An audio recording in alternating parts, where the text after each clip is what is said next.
Ladies and gentlemen, good morning, good afternoon, good evening, wherever you are at in the world. Hope you're having a very nice start to your week. We've had a bit of news.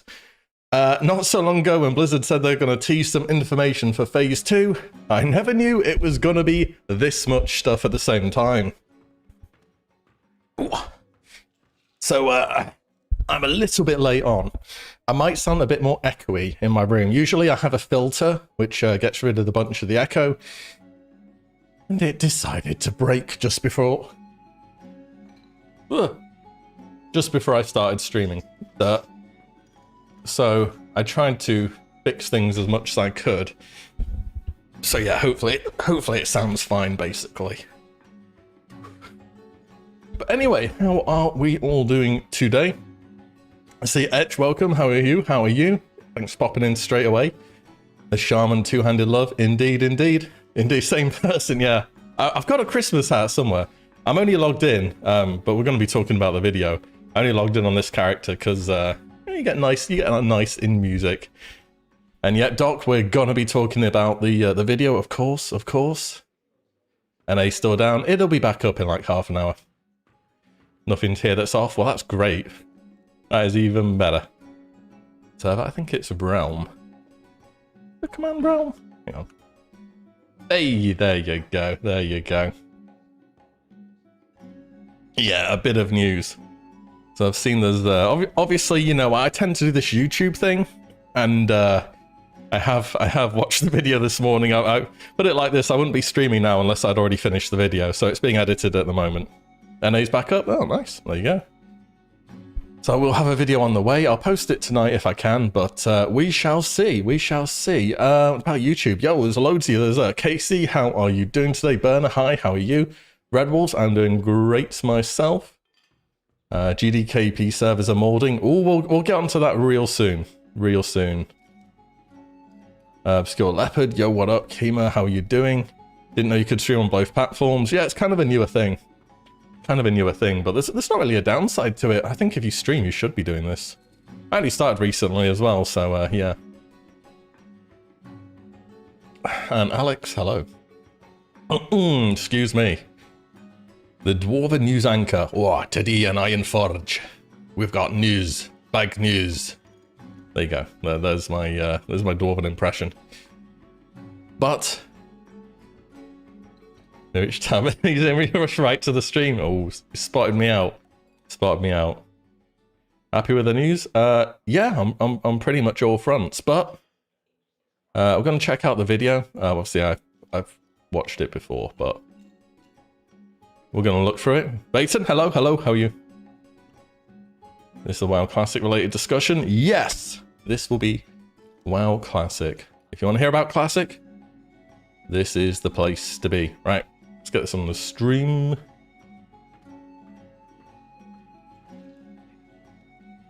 Looks about good. I can always move myself down, can't I? Hang on. Oh, look at that production value. Different server? Oh, I might be. But yeah, I'll have a video coming out about this either today or tomorrow. I've recorded one. I'm going to do kind of a two-part thing for the video. So I want to do something regarding the news first of all, just to get that out, and then I want to cover the runes in a separate one because there's you don't know already, they've teased 2 runes for every class. So that's going to be yeah, it's quite a few runes to get to. So I thought I'd cover them in 2 separate things. But today we have the news. Obviously, it's quite a video. We can skip ahead a little bit. I might know when it starts. I might have checked this out before, but yeah, it'd be interesting to just go through it all and yeah, see some thoughts about it. I forgot to put Druid in the video. Good point. I will get that up on my screen. So when we get to that, we can all agree that Druids do actually exist. Should we make a start? Right, so this is the Phase 2 discussion sneak peek type video from Blizzard. It's a pretty chunky video, a ton of information in it. A lot of very interesting stuff. Let's make a start. Hello there. Thank you, Lenny, for that introduction. I'm Tim Jones, the assistant lead game designer on World of Warcraft Classic, and it's my pleasure to talk to you more and give you a sneak peek at Gnomeregan, the second level up raid in Season of Discovery. We already knew it was Gnomeregan, didn't we? The raid content that you'll be participating in at level 40 in Phase 2. Let's get into it. Let's get into it. So, much like Blackfathom Deeps, Gnomeregan will be a 10-player raid. 10-player There will again. be 6 bosses. There were originally 5 bosses in Gnomeregan if you didn't count the Dark Iron Ambassador. So there's one more new boss that no one's ever fought before. Ooh. And of course, redesigns from the ground up on all of the other bosses. So brand new experience overall. A ton of new rewards and items. More epics than we had in Blackfathom. They absolutely love putting so many items in these raids. Like, how many items are new in BFD? It's a lot of them. There's something about these new raids where they just love putting an absolute ton of items in them. I don't know why it is, but they sure do love doing it. And more than 3 times the number of epics BFD had, so that'll be 10 or more. 10 or more sources, different bosses than just the last 2 bosses, dropping those. New item sets for classes to pursue. The quests and rewards have been brought up to level 40. And there's a brand new profession quest chain that leads into a pretty deep opportunity for people to find materials and craft a lot of really cool and powerful items. Yeah. Josh will get into that more down the line. But some of the play spaces have had some changes. This is one just to the left of the instance when you come in. Instead of jumping down, you go around. Encounter, you might notice that there are some radiation vents that weren't here. Those will perhaps play a part in this encounter. Crowd Pummeler is now in a different part of the instance. Yeah, usually I wonder what kind of mechanic, something that punches you really hard, might have to do with being on a platform above a pit of death. Who knows? A lot of people are going off that, aren't they? There's a lot of excited onlookers ready for you. What a way to lose your will buffs. This robot. Getting booped. And Sicko Thermoplug, last boss of the instance, may have added some additional mechanical suits with different properties to his arsenal. And I wonder, right, if you get him down to certain health thresholds, whether he jumps in one of the suits. Like, can you decide which order it goes in? So you got like frost, and you have poison, and then you have fire. And it could be like you get him down to 75% health. If he's closest to the fire one, he jumps in the fire one. Do you know what I mean? So there could be a bit of decision making here as for what you want to do. Or maybe we're meant to use the mechs against him. Because this fight before, he'd just kind of hit the tank and then he'd summon bombs which would walk at you. I'm still expecting there to be bombs.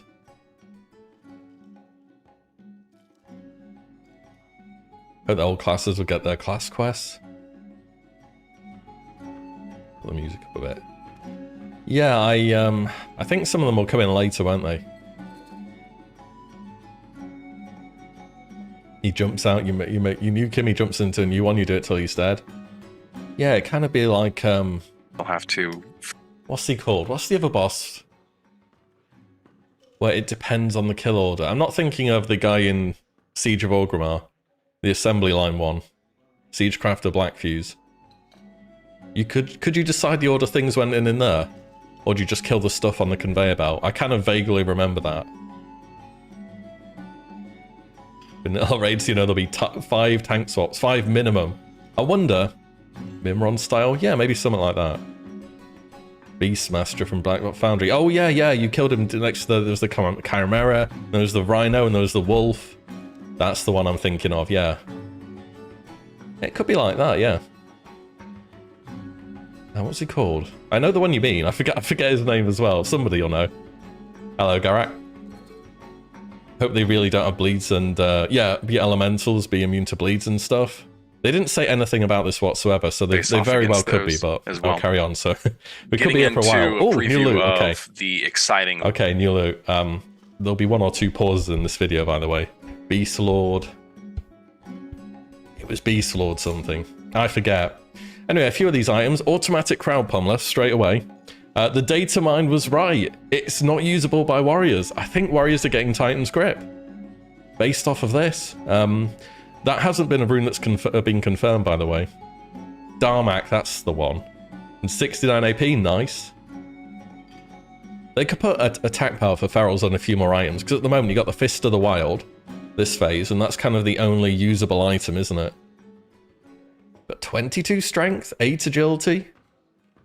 Not usable by warrior. Ooh, Titan's Grip. It's going to happen.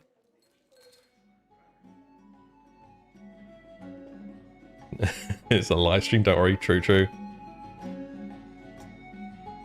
Howdy all. Hey, how you doing? What else have we got here? So we've got Domesticated Attack Chicken instead of the mechanical one from Engineering, which we aren't going to be able to get this phase, by the way. Spoilers for later, but we'll look at that when we get there. Just some few other items. I wish in phase 1 they had a mace that had healing on for healers, because every caster just wanted the staff, so it was a bit annoying. And Blizzard did mention towards the start of the season that we shouldn't be as concerned with picking a race because of the like weapon skill. And here we have the Bonk Maestro's Handguards. What a name. +5 to fist weapons and maces. So quite potentially we might see some epic fist weapons. We might see some epic maces.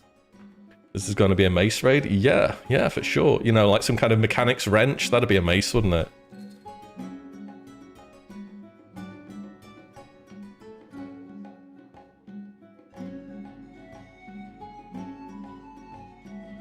Yeah, attack power might scare people off from rolling.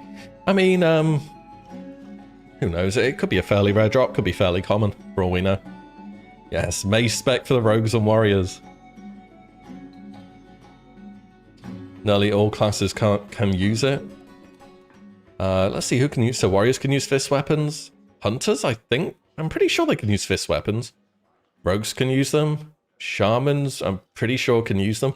The thing is, in vanilla, they just didn't really make any decent fist weapons, did they? So I guess if you're seeing this right now and you haven't leveled your unarmed yet, maybe you could go out and level that a little bit. Hunters can, yeah.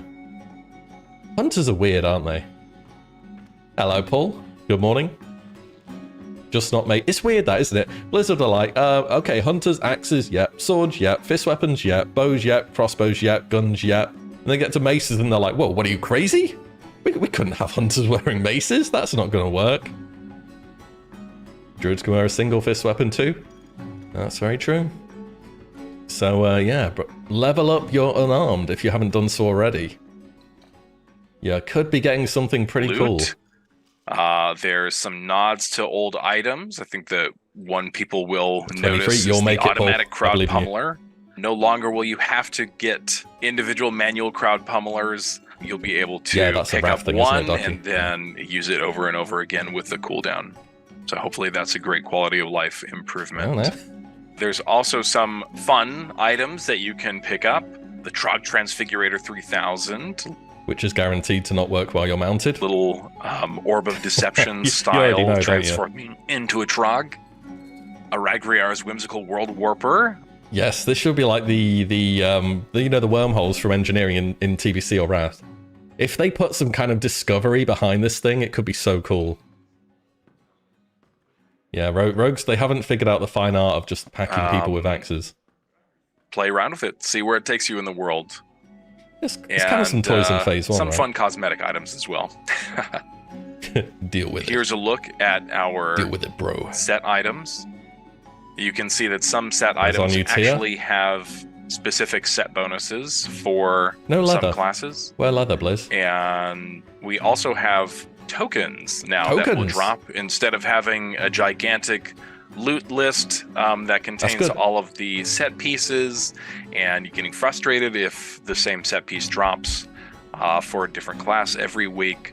We've introduced set piece tokens that can be used by everyone for a specific piece of your armor. So you can pick, if whoever loots the boot token will be able to turn that into a vendor to yeah, so this token thing is it's kind of an answer to, you know what it's like in phase 1, right? You bring a warrior along, there's only one warrior, and everything just drops for them and they equip it, and then they're kind of like you don't have anything to do with the rest of the tier.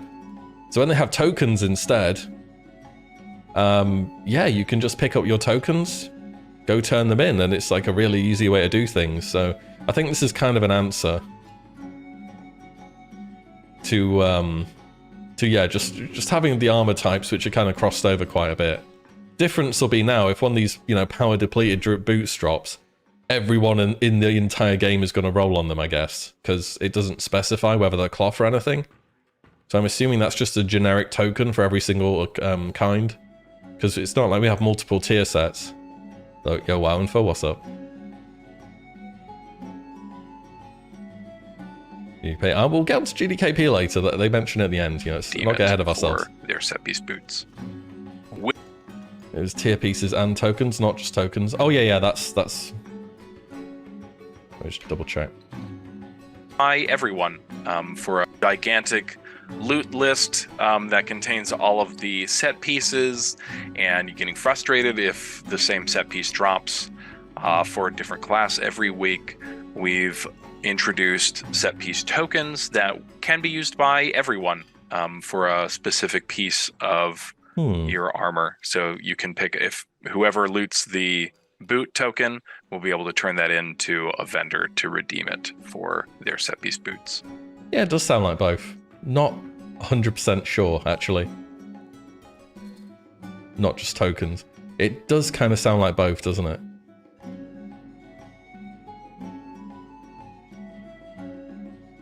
Plate set bonus having plus defense, a DPS warrior, don't like that. Yeah, you're getting a one-size-fits-all, aren't you? I think warriors will be okay. Yeah, like, you're kind of okay at the moment. Yeah, you're just getting a one-size-fits-all bonus. With Gnomeregan, there's a couple updates that we're making to dungeons. The first of which are the addition of quality of life skill books. Yes, these amazing. are skill books that have a this is really nice off of certain creatures in 5-man dungeons, and they add significant quality of life spells to your arsenal that more than 5-minute take blessings. Up a rune slot. So we're excited for people to get their hands on these, and hopefully these solve some problems that players have been facing, such as short aura durations with paladin blessings, totem control as shaman, rogues being able to have a spell that allows them to manipulate what target their combo points are on, as well as many others. Yeah, so the interesting thing here is if you can redirect the target your combo points are on, this kind of means that you can tab and retain combo points. So this could be a double buff to rogues, to where you can tab if you're, say, you know, a rogue tank or something, and you want to melee something once or twice for a bit of threat, and you should still be able to redirect, because redirect is an ability they put in Kata. It's like a 1-minute cooldown where you tab to a different target, you press redirect, and your combo points move from one to the other. So this could actually be a double buff.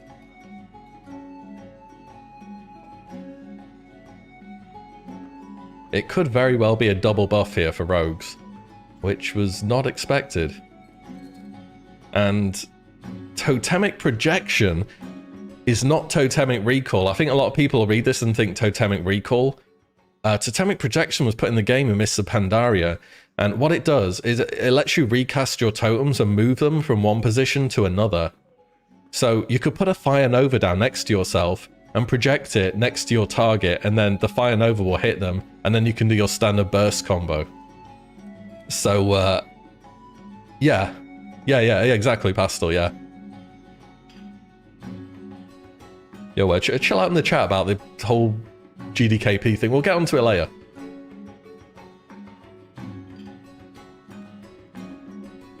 So yeah, being able to move your totems around is pretty good, actually.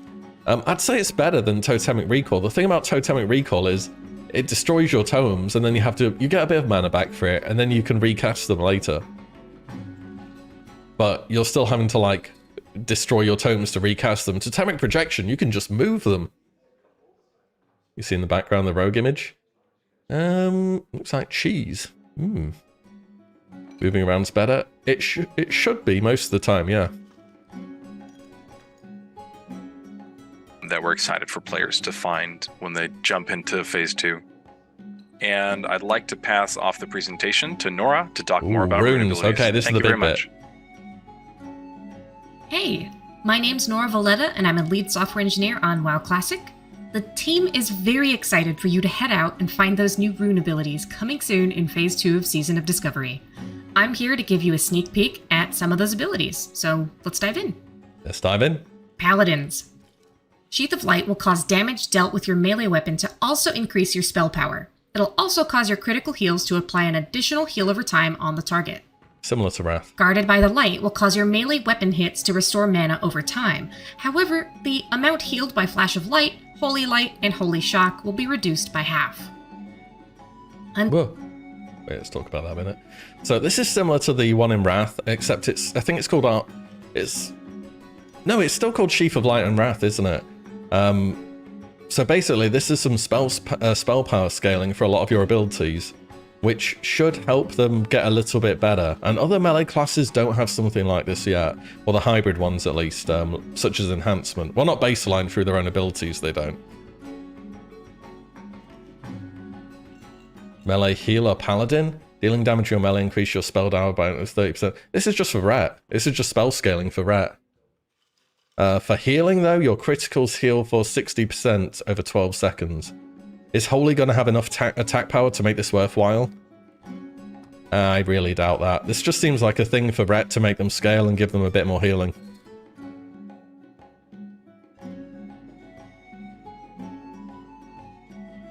Shockadin? Yeah, Holy Light is... not Holy Light, sorry. Holy Shock is kind of mid. Mid's being nice about it. And Guarded by the Light. Do you remember that Path of Arthas thing they showed a while ago? Which was like, you forsake the light and do more damage. I feel like this is what it's been turned into, which is completely different, of course. Each time you hit a target with your melee weapon, you gain 5% of your max mana per 3 seconds for 15 seconds, but you heal half as much. So it's kind of like the divine play buff you get in Wrath, where it's just like regenerating stuff all the time. And I don't really know why this exists. Basically never run out of mana, but don't you just run the Righteous Fury rune? Do you go with the Righteous Fury rune on?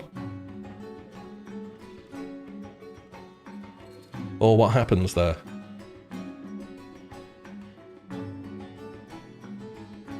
Oh, you do? Oh, right, yeah, a bunch of people are saying you do. Fair enough then. Otherwise, I guess it still gives bonus threat and all that, doesn't it? Isn't as good as the Xiaomi one. Oh yeah, it's a different slot, of course. Yeah, it's boots. You're right. Oh yeah, all these runes were going to be shown here. One of them is for belt, one of them is for boots. So, there's that.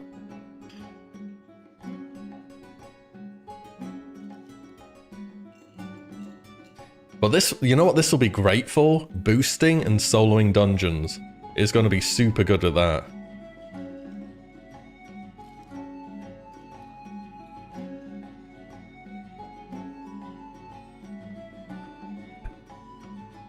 Going to make paladins melee healers.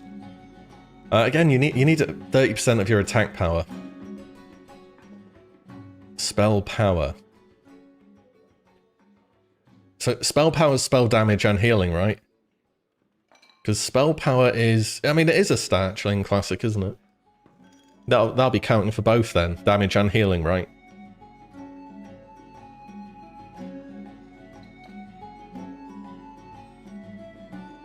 Warlock's underwhelming. I think one of the Warlock ones is okay, and the other one is actually laughably bad. Well, yeah, we'll get onto that. Let's carry on. Mana over time. However, the amount healed by Flash of Light, Holy Light, and Holy Shock will be reduced by half. Hunters. Hunter. Melee Specialist is a passive ability which will reduce the cooldown of Raptor Strike, cause it to trigger instantly, and each usage of Raptor Strike has a chance not to trigger its cooldown. Melee Specialist will also remove the cooldown of Mongoose Bite. Trap Launcher allows you to place traps at any location within 40 yards, and allows you to place your traps while in combat.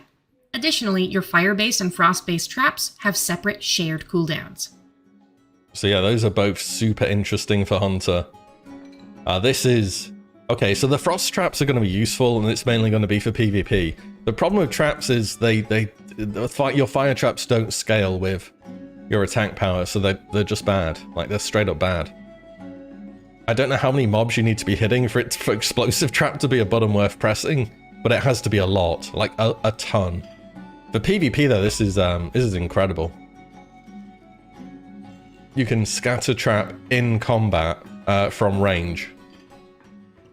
That's pretty good.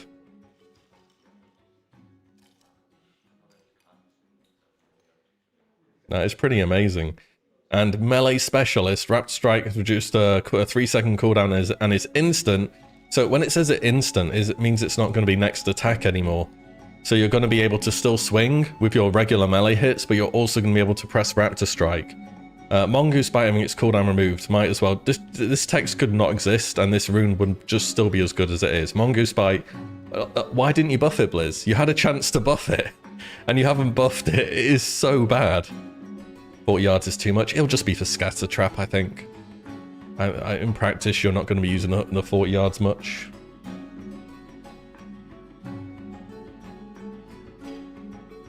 Like Mongoose Bite, if you didn't know, is oh, can I not get the text on here? Just pull this over here. Yeah, counter-attack the enemy for 115 damage. Just 115. Not weapon damage plus 115. Just 115 can only be performed after you dodge. So this ability is actually unusably bad. And it always has been, and they still haven't changed it. I think they should change it eventually, because it is just really not good whatsoever. Poor hunters. I know, right? Like, hunters have been long suffering. But anyway, melee hunters getting some help.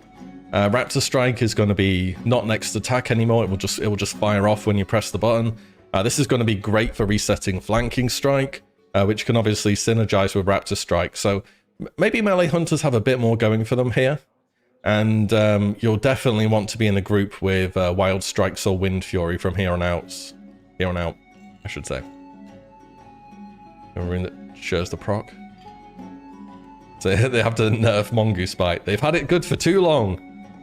Melee Hunter might take off. The problem with Hunter is I've been saying this since the start of the season. The stat scaling for being a melee class is really bad. It's the worst in the game by a big margin. They only get 1 attack power per strength. Every other melee class either gets 1 attack power per strength plus agility, or 2 attack power per strength. And hunters have the worst agility to crit scaling in the game. So, we'll see. Maybe I'm wrong. Maybe I'm wrong, but yeah, 3-second cooldown. Imagine if you had a weapon speed that's about 270. You could Raptor Strike every single shot, couldn't you? That's pretty nice. Yeah, 1 crit needs 52 agi. That sounds about right. And Rogue's about half that, if I remember. I looked at it a while ago. Additionally, your fire-based and frost-based traps have separate shared cooldowns. Separate. Warriors. Warrior. Rallying Cry is a defensive ability which can be activated to increase the health of all party and raid members within 40 yards. Probably Blood not very Surge good. gives some of your abilities a chance to make your next slam instant and cost no rage. So like, why is it Mortal Strike on here? Question mark. Or do you think this will proc off Quick Strike? Why just Bloodthirst and Whirlwind? Does Whirlwind have an increased proc chance when you hit multiple targets? I don't know. Like, does it work that way in Wrath? Blood Surge. Have we covered Mage a lot? Not yet. We've only done Paladin Hunter, I think. Blood Surge. Intended for Fury. That's a bit weird to lock in a rune like that to 1 spec. Oh no, they've copy pasted it from the Wrath tree. Okay, they just copy pasted it. So the Wrath version doesn't affect Mortal Strike.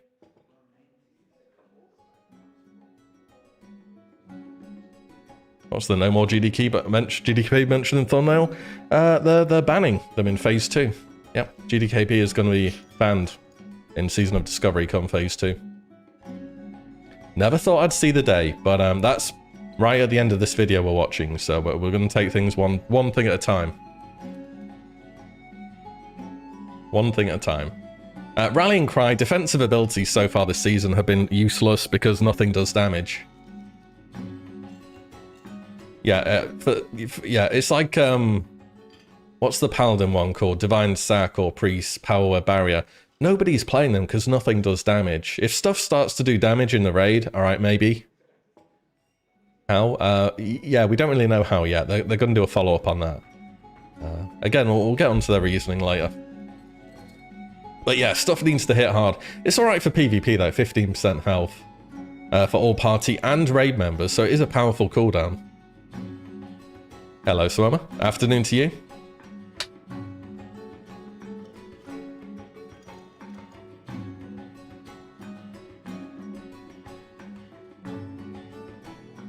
Blood Surge gives some of your abilities a chance to make your next slam so the warrior instant ones just seem like kind of okay. They're already insane with the runes they have at the moment. And it's probably just an easy Blood Surge pickup, and then it's going to proc off. I imagine you'll be using Whirlwind. You'll be in Zerka stance next phase. I don't see why not. What's GDKP? Oh, we'll get onto GDKP later. I don't want it to be like the whole topic before we actually get onto that part of the video. Rogues. Rogues. Use Shuriken Toss to throw a shuriken at your enemy, dealing damage to There's your target and rogues. up to 4 additional Tank nearby rogues. targets. That's it. Master of Subtlety causes attacks made while stealthed and for a short time after exiting stealth to cause additional damage.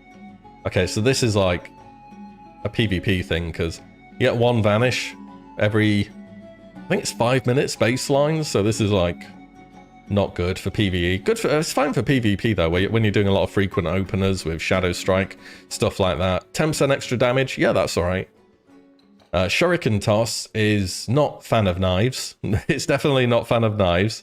Throw a shuriken at your enemy, dealing damage equal to 25% of your attack power, and also strike up to 4 nearby additional targets. So it's kind of like Swipe. You can stealth when opening in PvE. Yeah, but it's, I mean, 10% damage, maybe, you know, maybe. So yeah, and this is kind of like Swipe for Feral Druids, and you don't want Swipe because Swipe sucks. I don't think 25% of your attack power is a very big number, to be honest. Then again, rogues do bonus threat with everything when they're tanking. So it seems okay. I wonder how this interacts with Blade Flurry. Will you hit 8 targets when this goes off, or 10 even, maybe? But yeah, I think if you're a rogue tank, you're happy to see this, and it's 1 combo point. We don't know what the energy cost is. They didn't put that on.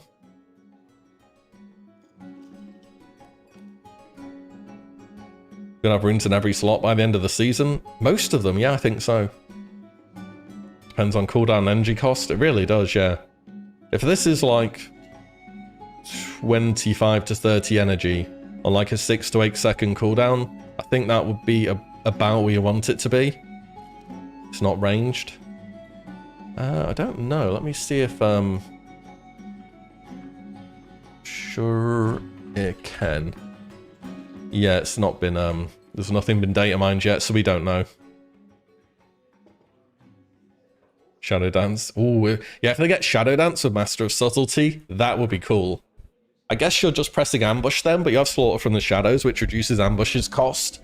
And, you know, if Gnomeregan is full of, like, stuff that's immune to bleeds and poisons, having some proper, like, dagger build would actually be really good. Yeah. So, you know, not... I mean, it's nice having Shuriken. It's not the most exciting stuff I've seen so far. Kind of makes sense. I think so.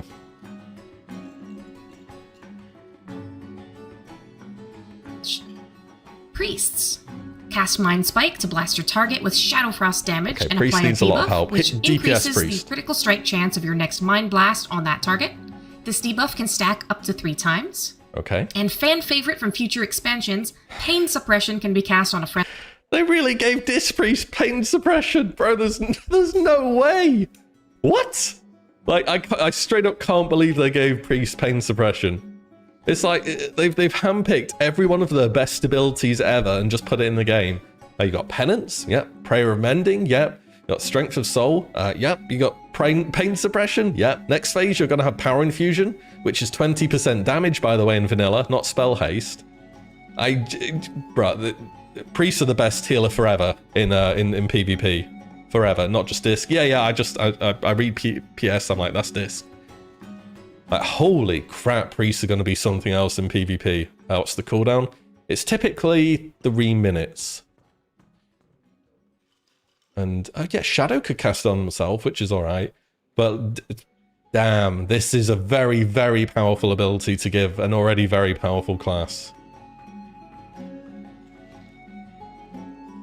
And power infusion too. A nice PI on a Destro lock. I want to see what those Chaos Bolts can crits for.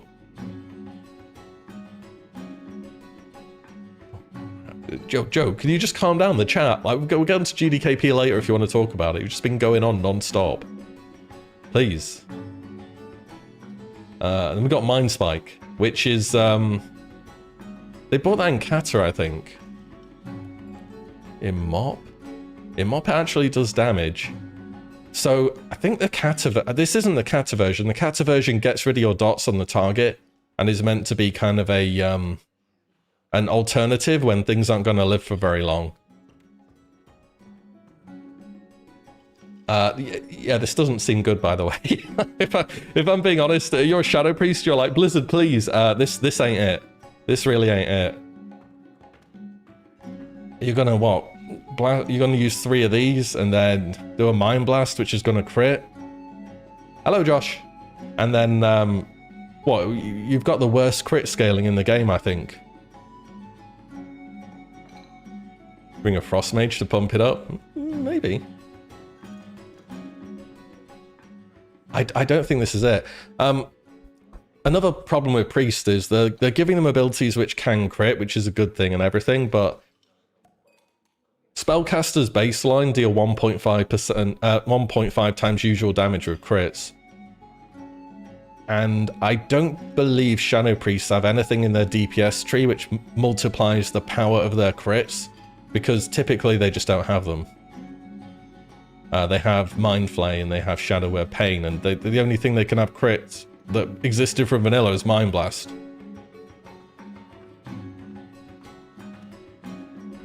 With dots, we'll be able to crit. One day it still could happen.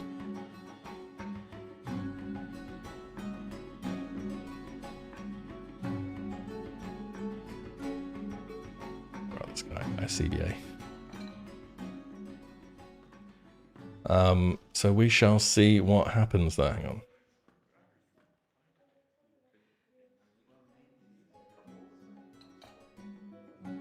CBA. The man's been moaning non-stop for like 15 minutes. Just go do something else. Alright, so let's carry on. Family target to significantly reduce their damage taken Asked him to stop and as well. increase their resistance to dispel mechanics for a short time. Warlocks. Invocation. When you refresh some of your damage over time effects while they have less than 6 seconds remaining, instant damage will be dealt to your target equal to 1 tick of that spell's periodic damage. So you no longer have to worry about refreshing your dots at the exact perfect moment. Dance of the Wicked will trigger a buff which increases you and your pet's dodge chance anytime either of you deal a critical strike to an enemy. You'll also... I mean, if he started talking when we're talking about GDKPs, it'd be fine, but he's literally been going on the whole time. I'm like, I can't be bothered anymore. Also both gain 2% of your maximum mana when that happens. Okay, so the Warlock ones, I think people generally see these and they're like, damn, these are kind of average. Invocation, so do you guys know Pandemic? Not the one from like 2021 or whatever it was. So this was a Warlock talent which made it so when you refreshed a dot towards the end of its duration, it would basically extend it past its maximum duration. And the reason they put this in the game is so you don't have to do that thing you need to in vanilla, where you have to refresh a dot the moment it expires. This is basically Pandemic, but instead of extending the dot's duration, they've just made it do 1 instance of damage. Dude, Affliction gets the worst runes in the game, I swear. What's the other one that makes Corruption refresh when you use Shadow Bolt? Like, is this even good in PvP? You don't have Unstable Affliction, so the answer's no. I don't know when you build this. Even if you're just leveling, do you even take this? So when you're leveling, are you needing to refresh the duration of Corruption? Or Agony? No, you want stuff to die before you need to refresh them. So this just seems again, it feels like we're still missing pieces of the puzzle here.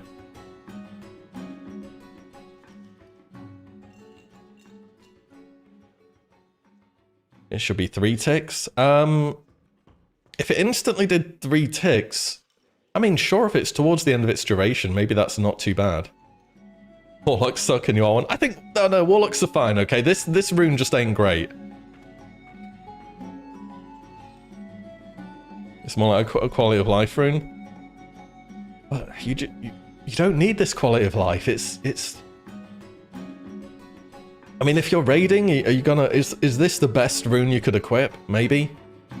These are... No, these aren't all the runes, Josh. Definitely not. Quality of life thing? Maybe, yeah. But yeah, it's weak. It's very niche use case. Again, I've been like hard flaming Affliction Lock since the start of the season, despite maining a Warlock. Invocation's the worst rune you've seen so far. It's not far off there with the Everlasting Affliction. Like, AF has some absolutely awful runes. Not a rune's gotta be great. I mean, do they have to be this bad? I mean, look, in PvE, you're not going to stop playing Destruction. Like when Fire Mages have 5 out of 5 and improved Scorch and are providing 15% bonus damage and we can get like a PI from Priest. Oh, we're gonna be blasting. Okay, Locks are probably going to be just fine. It's just the Affliction tree is just getting a bunch of stuff which is thoroughly average. Change the last tick is an auto crit. I still think it's bad. They should be good within their niche, yeah. I think, thing about Dots critting is, we kind of don't really have much crit at the moment, and, casters kind of don't get crit unless they get a rune, like Burnout. They get a well buff, like, Oni buff, but that's level 60. Or they get items with crit on them, because crit scaling from intellect is terrible. Like, it is absolutely awful. So you'd be better off if you wanted Affliction to do better to put like intellect scaling or something on the on how much damage your runes are doing.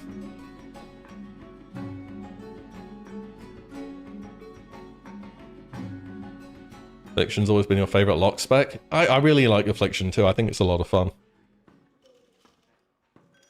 People in Reiki have decent crit this phase. I don't know what they're at. Maybe. Only 1 tick. Yeah, 1 tick. 1 tick, best I can do, I'm afraid. Do we get Fiery Weapon this phase? No, I don't think so.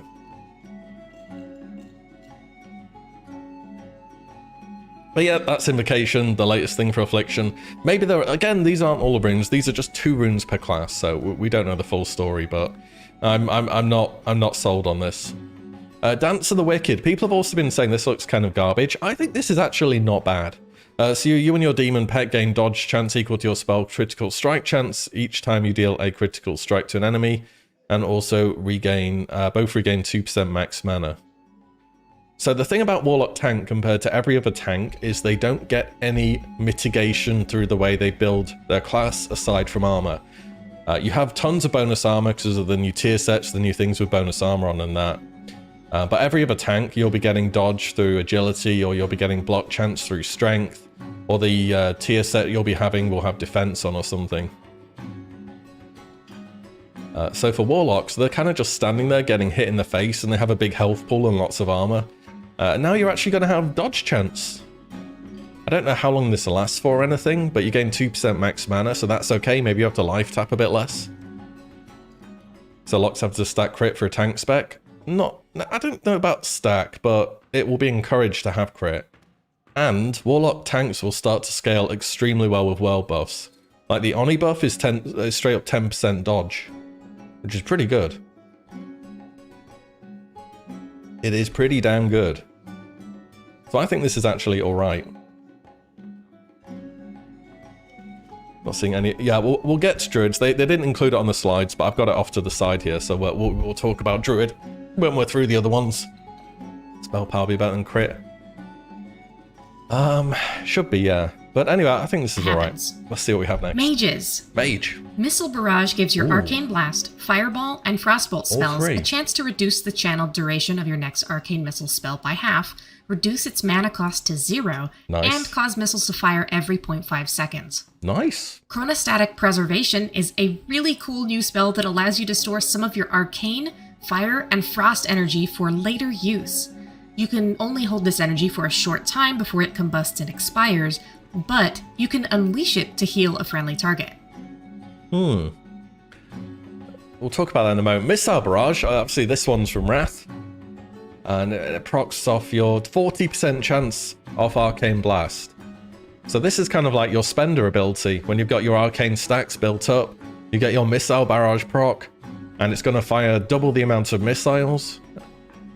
Reduce the challenge. Yeah, reduce the challenge time and the fire. Yeah, so it's doubling the amount of missiles, and it costs no mana. Costing no mana is like the big bit here. So yeah, you're gonna be Arcane Blast. Oh, I got a missile proc, spend that, Arcane Blast, It's gonna be kind of like how they played in previous expansions, or like at least in Wrath, I should say. But I think this sounds pretty good. Arcane Missiles is one of those abilities that's been kind of like meme-worthy forever. Outside of PvP. I mean, it's okay, but now you're gonna be firing two times as many? That's pretty good. Same amount, just shorter cast. Oh, yeah, I see what you mean. Yeah. Dude, imagine if it did fire double. Okay, right. I had that in my mind, it was firing double then. That would be crazy, wouldn't it?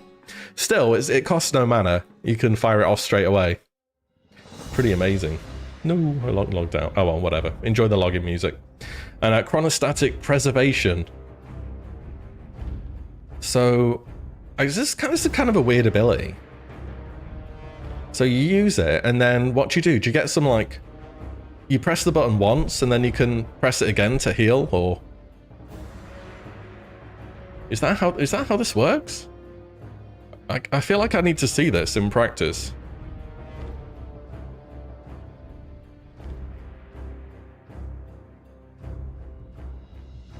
Doesn't matter which element you store. I mean, they've like made it quite explicit, so I'm guessing there's some stuff here that isn't really obvious at first. You're first looking at this. Also, you have to cast. Oh, you have to cast one of each to store it. Do you reckon?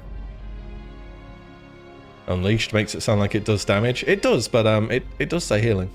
It does say healing. So what, you're like assembling all the elements? Because then if you were to use a living flame, does that count for 2? Is there going to be a, what's the one missing? Frost at the moment. What would you use Frost for as a healer mage at the moment? Kind of nothing, right? You've got Arcane and Fire for your living flame. What if there's Frost Firebolt, maybe? Yeah, Micah, yeah. Living flame is Arcane and Fire. Rune of Frostfire, could be, but like, would you want to cast Frost Firebolt if you're a healer mage? Not really. Doesn't do arcane damage.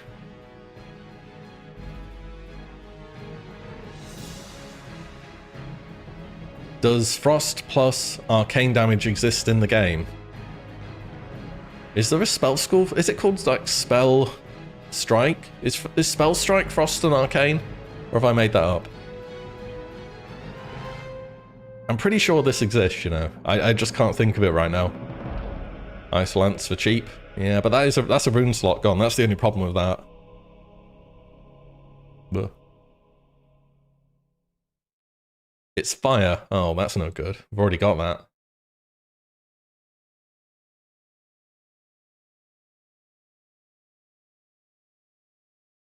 Ice Lance. Yeah, I know, you just have to spend a rune on Ice Lance though, don't you? Which is a bit of an investment. Spell Strike is Fire Arcane. Yeah, rank 1 Frostbolt, there you go, easy. Takes like a second to cast, it costs no mana. Yo, Snaz, what up? Frost Nova into Frostfire Nova that heals, whoa.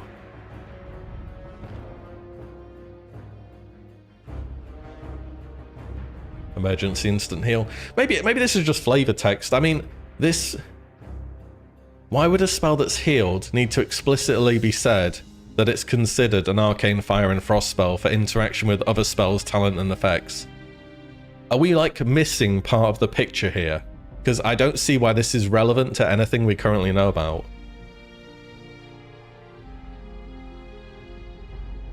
That I can think of. Can anyone think of anything?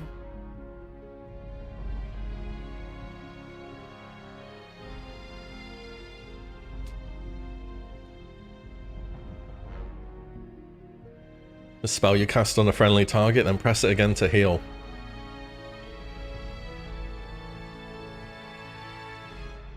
Crit chance?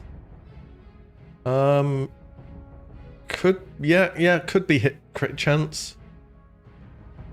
Amplifying?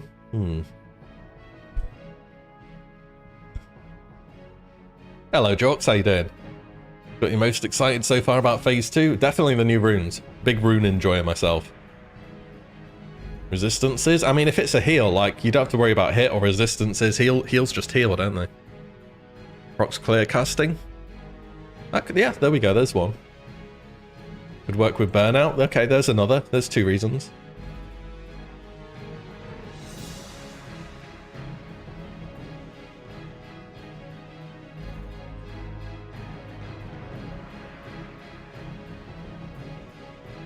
Holding Frost back is the max ranked Frostbolt has such a short cast duration you can't take advantage of things in Frost or Icy Veins. Yeah, we'll see if you get a better rank of Frostbolt next phase. Cold Snap? Yeah, okay, so we thought of a few reasons there. But yeah, I feel like we're still missing something for them to like make this clear distinction. And thinking about it, when I first saw Living Flame, I didn't like think about the interactions with like Arcane Blast and healing. Because I kind of like, I know, I just saw flame and I was like fire and I sort of missed the arcane bit, do you know what I mean? Hello, Anchored. Bit behind the stream. Oh, we've talked about Priest Riley. Yeah, PI. PI? No, PS. Pain suppression seems crazy. But yeah, interesting ones for mages. You could definitely see Arcane doing well with this. And it also procs off Fireball and Frostbolt too, because why not, I guess. Before it combusts and expires, but you can unleash it to heal a friendly target. Shamans. Ooh. Maelstrom weapon causes damage dealt with melee attacks to have a chance to reduce the cast time of your next lightning bolt, chain lightning, lesser healing wave, chain heal, or lava burst spell by 20%. The cast time reduction can stack up to 5 times. Spirit of the Alpha is a 30-minute buff that can be cast on a friendly target to increase the threat generated by that target. You can kind of think of it like the opposite of Blessing of Salvation. While some shamans choose to battle with one weapon in each hand, shaman runes. Others prefer to dish out devastating blows with a two-handed weapon. If that sounds like you, then we have Two-Handed Mastery. Ooh, each time you strike an enemy with a two-handed weapon, you gain rune. 30% attack speed with two-handed weapons for 10 seconds. So, Maelstrom weapon, pretty cool. When you attack with melee weapons, you have a chance to reduce the cast time of these abilities. Realistically, you're only ever casting healing or lava burst. I don't know if Maelstrom weapon, is it like a proc chance every single time you melee, or is it proc per minute? Because this is on your belt, so you'll be able to wear this alongside the two-handed mastery or dual wield. And if it's like, if it's proc on attack, then dual wield's going to be significantly better. And yeah, you're only going to be using it on lava burst because chain lightning and lightning bolt don't scale with attack power. And I'm assuming lava burst does. It's like a mana depleter. Lava burst will be fine, especially if you could have on shamanistic rage as well.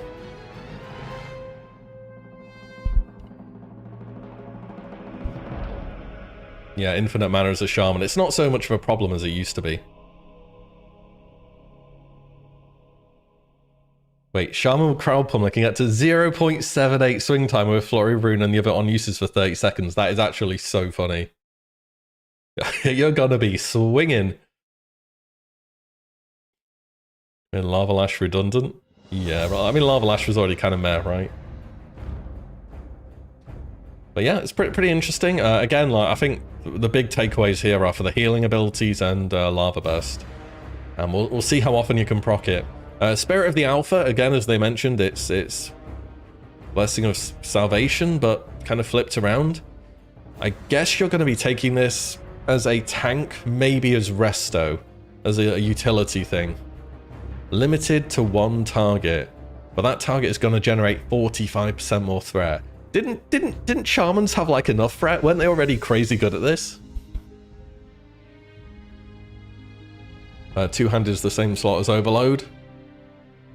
Oh yeah, it is, isn't it? Oh yeah, you can't Overload and have a weapon mastery. That's a bit of a shame. Spirit, you think this rune's bad? 45% bonus threat? I don't know. There's something to be said about having a tank that you don't have to worry about ripping threat off.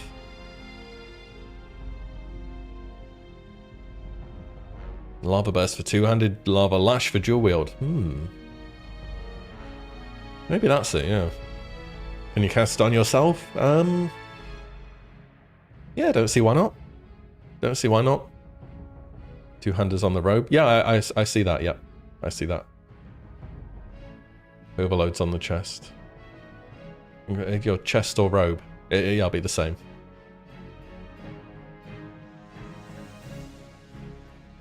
Give it to a hunter pet. Actually true.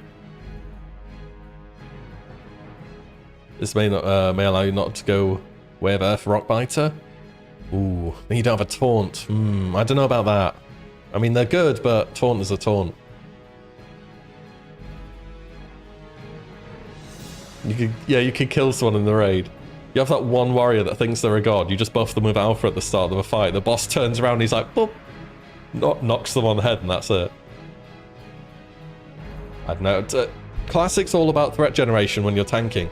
45% bonus threat is a big number. I think this is pretty good.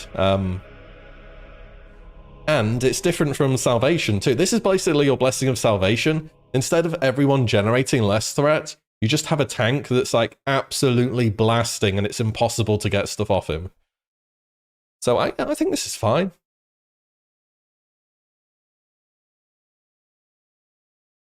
Yeah, if you're a DPS, you've got some... And you can call yourself an alpha tank as well. You don't have to be the tank to use it. Yeah, maybe there's a rune that tanks really want to take that gives them good AoE or something.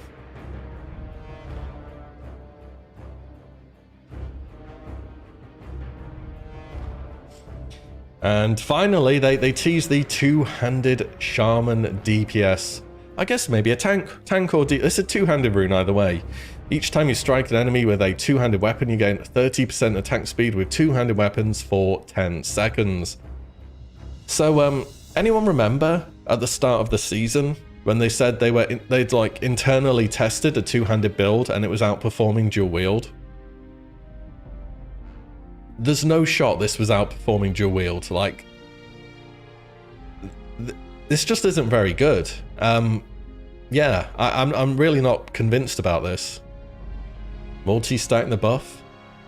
It doesn't read that way. I think it's just 30%. I feel like enhancement 2-handed still needs something else. It's exactly, Micah. It's literally it's 10% better than Frenzied Assault. Yeah, you're right. But if you're using this, then like compare this to the dual wield one, which has 10% hit for spells and melee, and this is just 30% attack speed. 30% with Wind Fury. Maybe I'm underestimating it. The rune and Flurry. True, you're getting Flurry. And then you get, what else do you get? You get 10% damage through a talent. And then you get Storm Strike, which is like, Storm Strike is... Like, straight up Storm Strike isn't good. Maybe I'm underestimating it a bit. And yeah, Flurry's going to be up all the time as well. I think 30% will be insane. If actually thinking about it, 30% is equivalent to having Bloodlust all the time. You become Trundle from Lot, time to troll.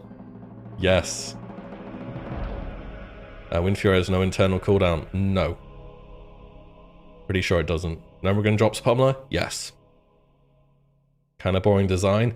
I thought if they make a two-handed rune, it would be A, attack speed. Okay, that's like a given.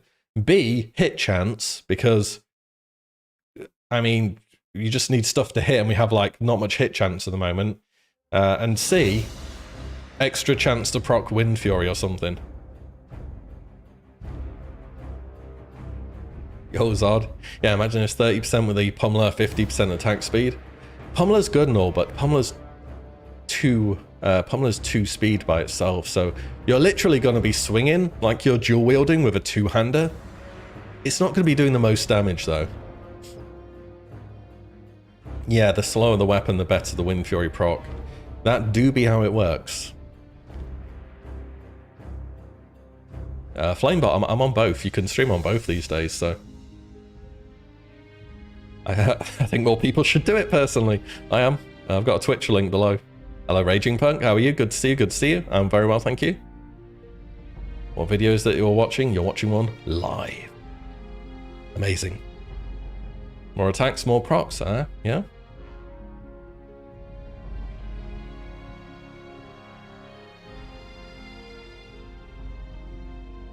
Does threat matter enough to give up a rune slot as the worst performing DPS and the best performing tank class? I mean, it might be for Resto. If Resto don't have anything better, then just throw it on them. And Resto Shaman will be good next phase. Like, straight up, you'll be able to bring a Wind Fury. You'll want one Wind Fury per melee group. Obviously, an enhanced Wind Fury is a little bit better, but it's like not a huge deal. And other than that, on Resto, you'll have Overload and Chain Heal. So if there's a lot of AoE damage going around in fights, they're going to be good. So yeah, this could be a restoration Shaman rune, and you just expected to take it for the utility. Kind of like how on Holy Paladin they have the Horn of Lordaeron, as their like Strength of Earth and Grace of Earth combined, you know. Season 2 looks cool so far. It really does, yeah. Phase 3, Druids will still bring Wind Fury and Shamans will bring Grace of Earth. Yeah, if that will make sense. The Druid Wind Fury also gives % extra attack power on bonus swings as well. Not just a flat amount, which is what Shaman does. But yeah, there's your two-handed rune. Okay, very cool. Let's see what else they get. I think a lot of people have been looking forward to this, so it's nice to see this will be coming into the game. Anyways, it's time for me to pass things over to Ana Resendez. Oh, okay, those are all the classes, but they forgot Druid existed. Fortunately for you, I have not forgot that Druid exists. Let's log back in. I like the in music. Hello.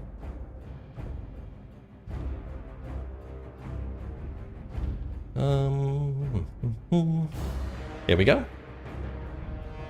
So, Druid, you'll be getting...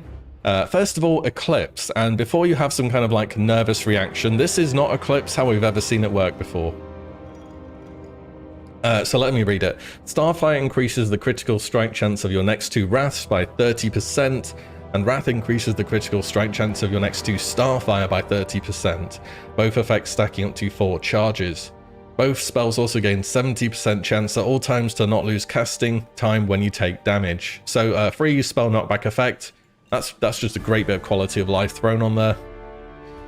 And other than that, you're going to be stacking up some kind of like crit buff, which will alternate a little bit between the two. So it's similar to Eclipse in that you're encouraged to use one spell and then use the other, but it's not like it's got the it doesn't have the RNG proc that it has in Wrath, and it doesn't have the Eclipse bar like it does in Kata and beyond.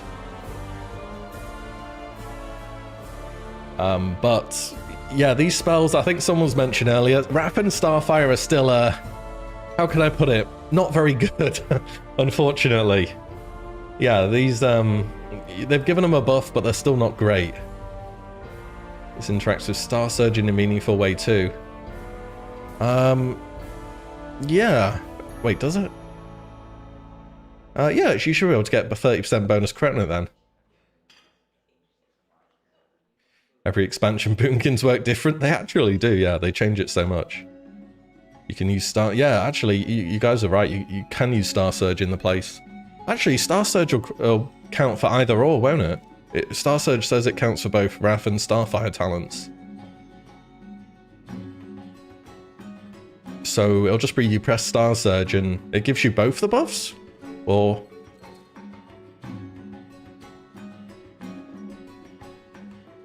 Where's Horde Salvation? Oh, we just saw that. If you go back a little bit in the VOD, they have a buff that gives one target 45% bonus threat. Both Wrath and Starfire. That makes sense. So spam Wrath, do you get 4 charges and Starfire and then Wrath again? Yeah. I think so, yeah. It seems okay. The problem is the base damage on these two abilities. And I don't think their spell power scaling is particularly good either. But yeah, like Russia's saying, you will proc Nature's Grace, the thing that gives you 0.5 cast speed increase after you create a lot more often. So that'll be nice.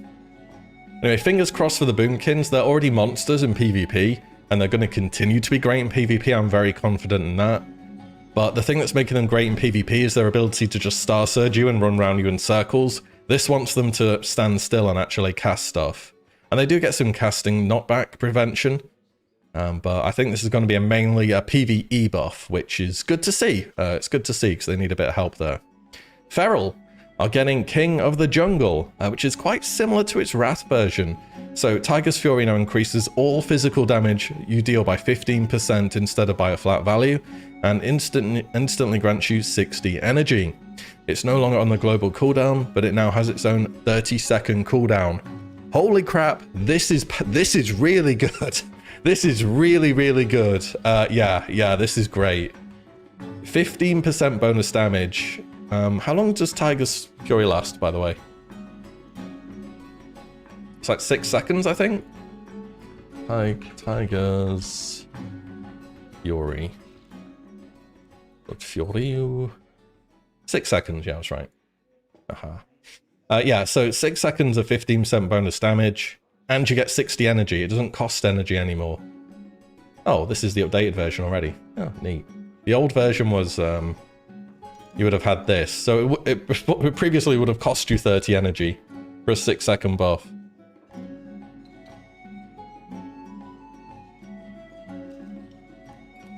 Rogues are the new rogues, they have insane AoE now. Hey. So yeah, this is very powerful. Part of that, when I first saw Savage Roar in the season, the first thing I thought about was you're not going to have enough energy to like get off all these finishes you have. So this is great. And you get, yeah, like Jason says, you get Ferocious Bite, and it's off GCD. Not many things are off GCD in Classic. Kind of everything's on GCD near enough. So yeah, this ability is huge, and Feral was already very good. I think they're better in PvE than PvP. But this is gonna really push their power in PvP as well. Imagine if they get Cyclone or something, that'd be nasty. That would actually be nasty.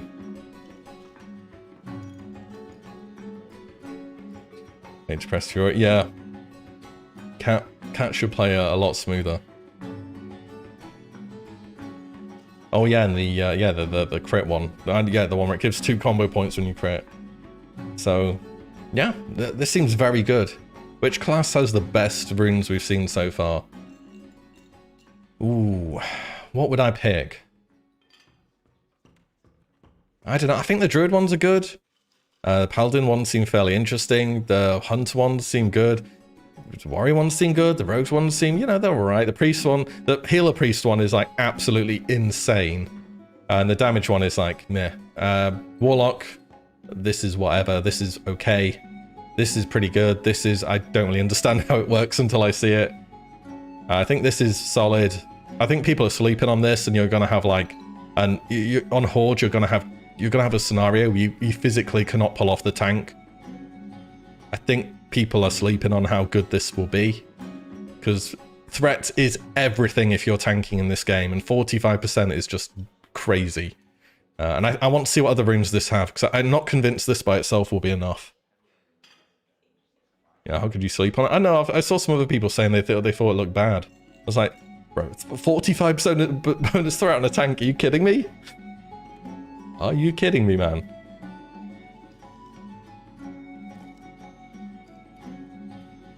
Or you could just pop it on, you know, the little one-button Devastate Warrior. To line it back up. Maybe the lock's okay for some, maybe. We shall carry on with the PvP updates. I need to pee real quick, guys. I'll be right back.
Right then, PvP enjoyers, are you on a PvP server? Are you enjoying yourself? Do you want 10 times more PvP than what you're currently seeing at the moment? If you answered yes and or I don't know to any of the above, well, you're not going to get to decide because, ooh, PvP is going to be a fiesta next phase. It is going to be crazy. Let's roll it. Let's see what you get. Some updates on our new PvP event. Take it away, Anna. Take it away. Can't wait for everyone to discover those new runes. They look amazing. Thank you, Nora. Hello, I am Anna Resendes, and I will talk to you about PvP. In this new level band, we're bringing a new PvP experience to you. You might have seen a little hint on our social media channels about this. So, our new PvP event is called the Blood Moon. Ooh. The Blood Moon rises in Stranglethorn Vale, bringing with it absolute mayhem. When Ashenvale was created, we talked about how cool it would be for the event to be triggered by player activity in the area. After going through feedback and seeing how Ashenvale played, in this event, we wanted to take a different approach and make it more predictable so you know when the battle will take place. So, the Blood Moon event will happen every 3 hours, and we have a duration of 30 minutes. Believe me, you will be able to tell when the event is happening. The Blood Moon will shine its effect during this time and bring in a mysterious red fog to the area. During this time, the whole zone will become a free-for-all PvP, meaning allies and enemies alike will be viable targets for your blood rage. Sheesh. Everyone that is in the zone during this time will become a target. During the event, killing other players will allow you to earn a currency, which can be traded for various rewards. We'll talk about the rewards in a little bit. You can still group up, but be warned, the Blood Moon does not smile to those that battle in raid groups and will punish you for doing so. Translation, about 14 million 5-man ganking squads are going to go through STV. Yeah, this is going to be a fiesta. You better have 4 other friends when this happens. And even though you can opt out, if you're on a PvP server, you're still going to be PvP flagged for the opposite faction. And if you think 5 people are going to walk past you and be like, oh, he's not flagged for the event, I'm going to leave him alone. Yeah, no, you go into the graveyard real quick. This is going to be pretty hectic. Zone-wide, free-for-all PvP. Zone-wide. I wonder what happens if you go into a raid. In a group on Discord. Yeah, I mean, people always game these situations so hard. You're going to have a group of, 20 people that are just going to be in like their own 5-man groups and they just go around with each other and basically play as though they are a group. They're like free-for-all, attacking the same factions, weird. Yeah, it's kind of the whole... I mean, you'll know why it is, right? The Gurubashi arena is free-for-all. Hakaran is full of like ZG, it's full of mind control effects. You know, when you click on the little things, you get the blood scythe, and sometimes you get mind controlled. This is very in flavor, so I see why they're doing it, but yeah, it's going to be a fiesta, essentially. When one 5-man group won't be penalized by the other. Now people will just go around as several 5-man groups, and they'll say, "Yo, stop novering me," or something. People like, any of you guys ever played Deadman mode on RuneScape? Or as it's called, Clanman mode, because everyone, despite being in a situation where they should be hostile to one another, are not hostile to one another. It's very easy to collaborate, even though it's free for all. So yeah, people will just, you know, make small groups and go around the zone and farm the currency. Depends what you get from the currency. They showed us a few things. Might take dot damage if you're in a raid, you need healers. There's no real benefit to being in a raid though. You just do like 4 or 5 5-man groups and just run around with each other.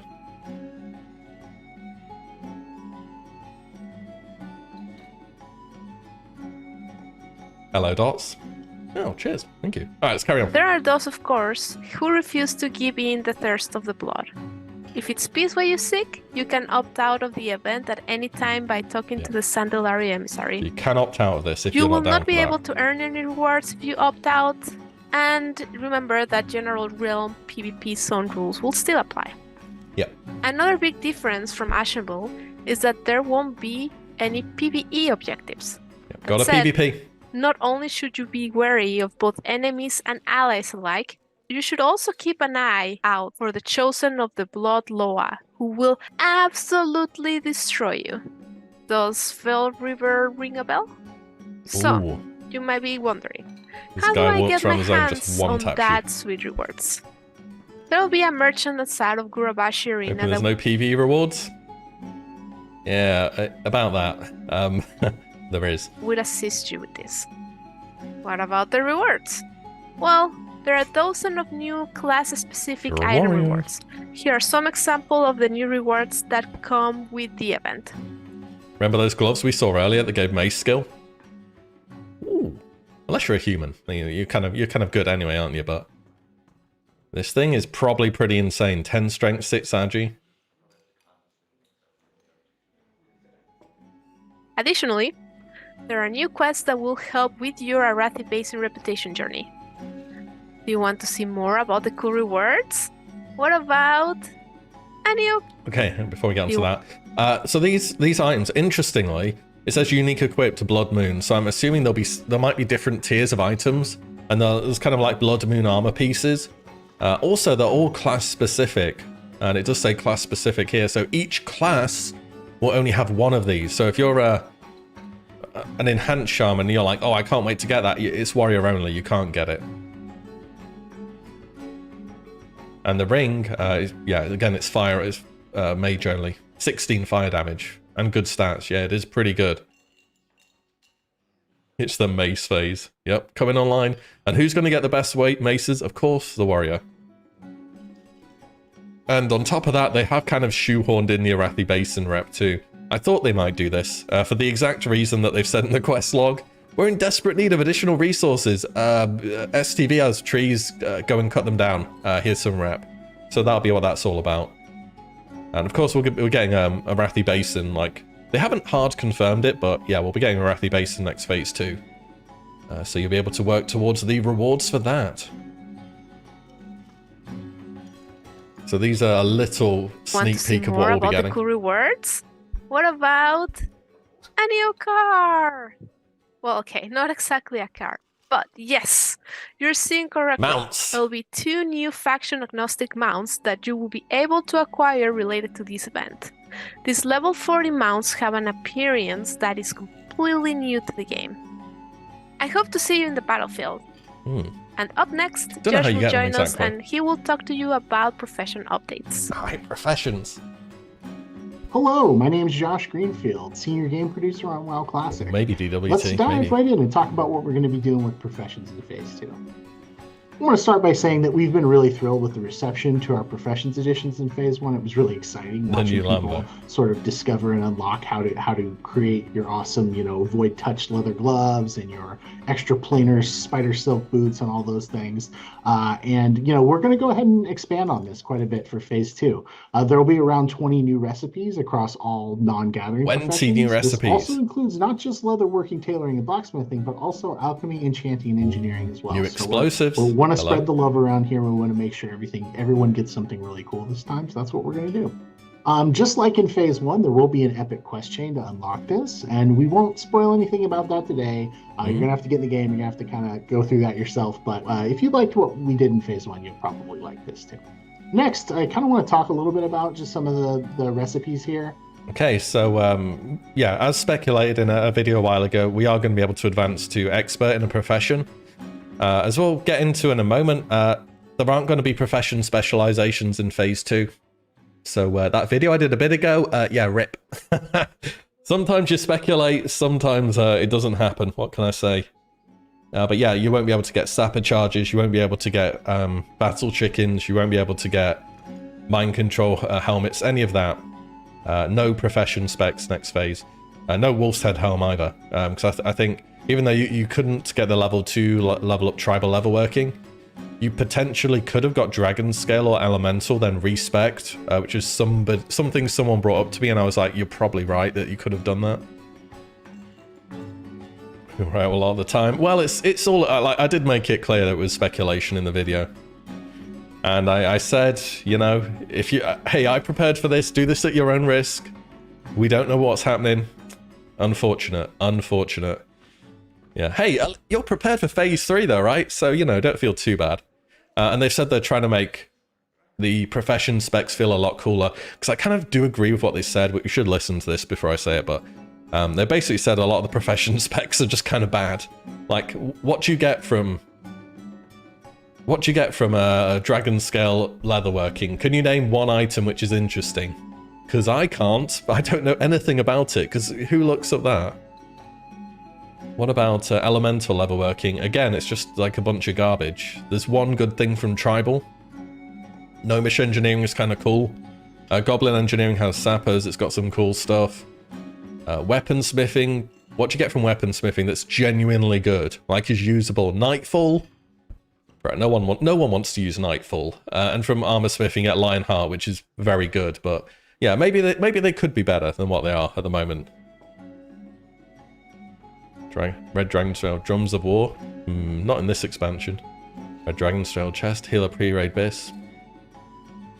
Oh yeah, the mail. Is that mail?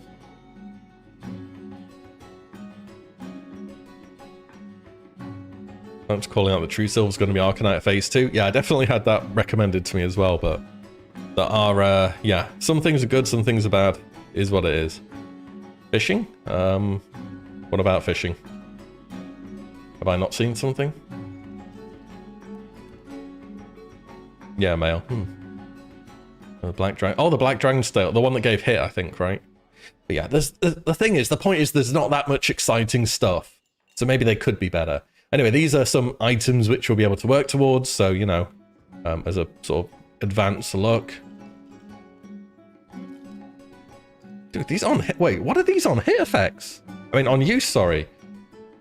Harness the latent energy of Arcane and nearby nerd to give you a charge of inspiration, reducing the mana cost of all spells by 50%, and increasing the damage and healing done by 50, not 50%, just 50, for 12 seconds. Yo, that's insane! 50% less mana cost for 12 seconds. Holy crap.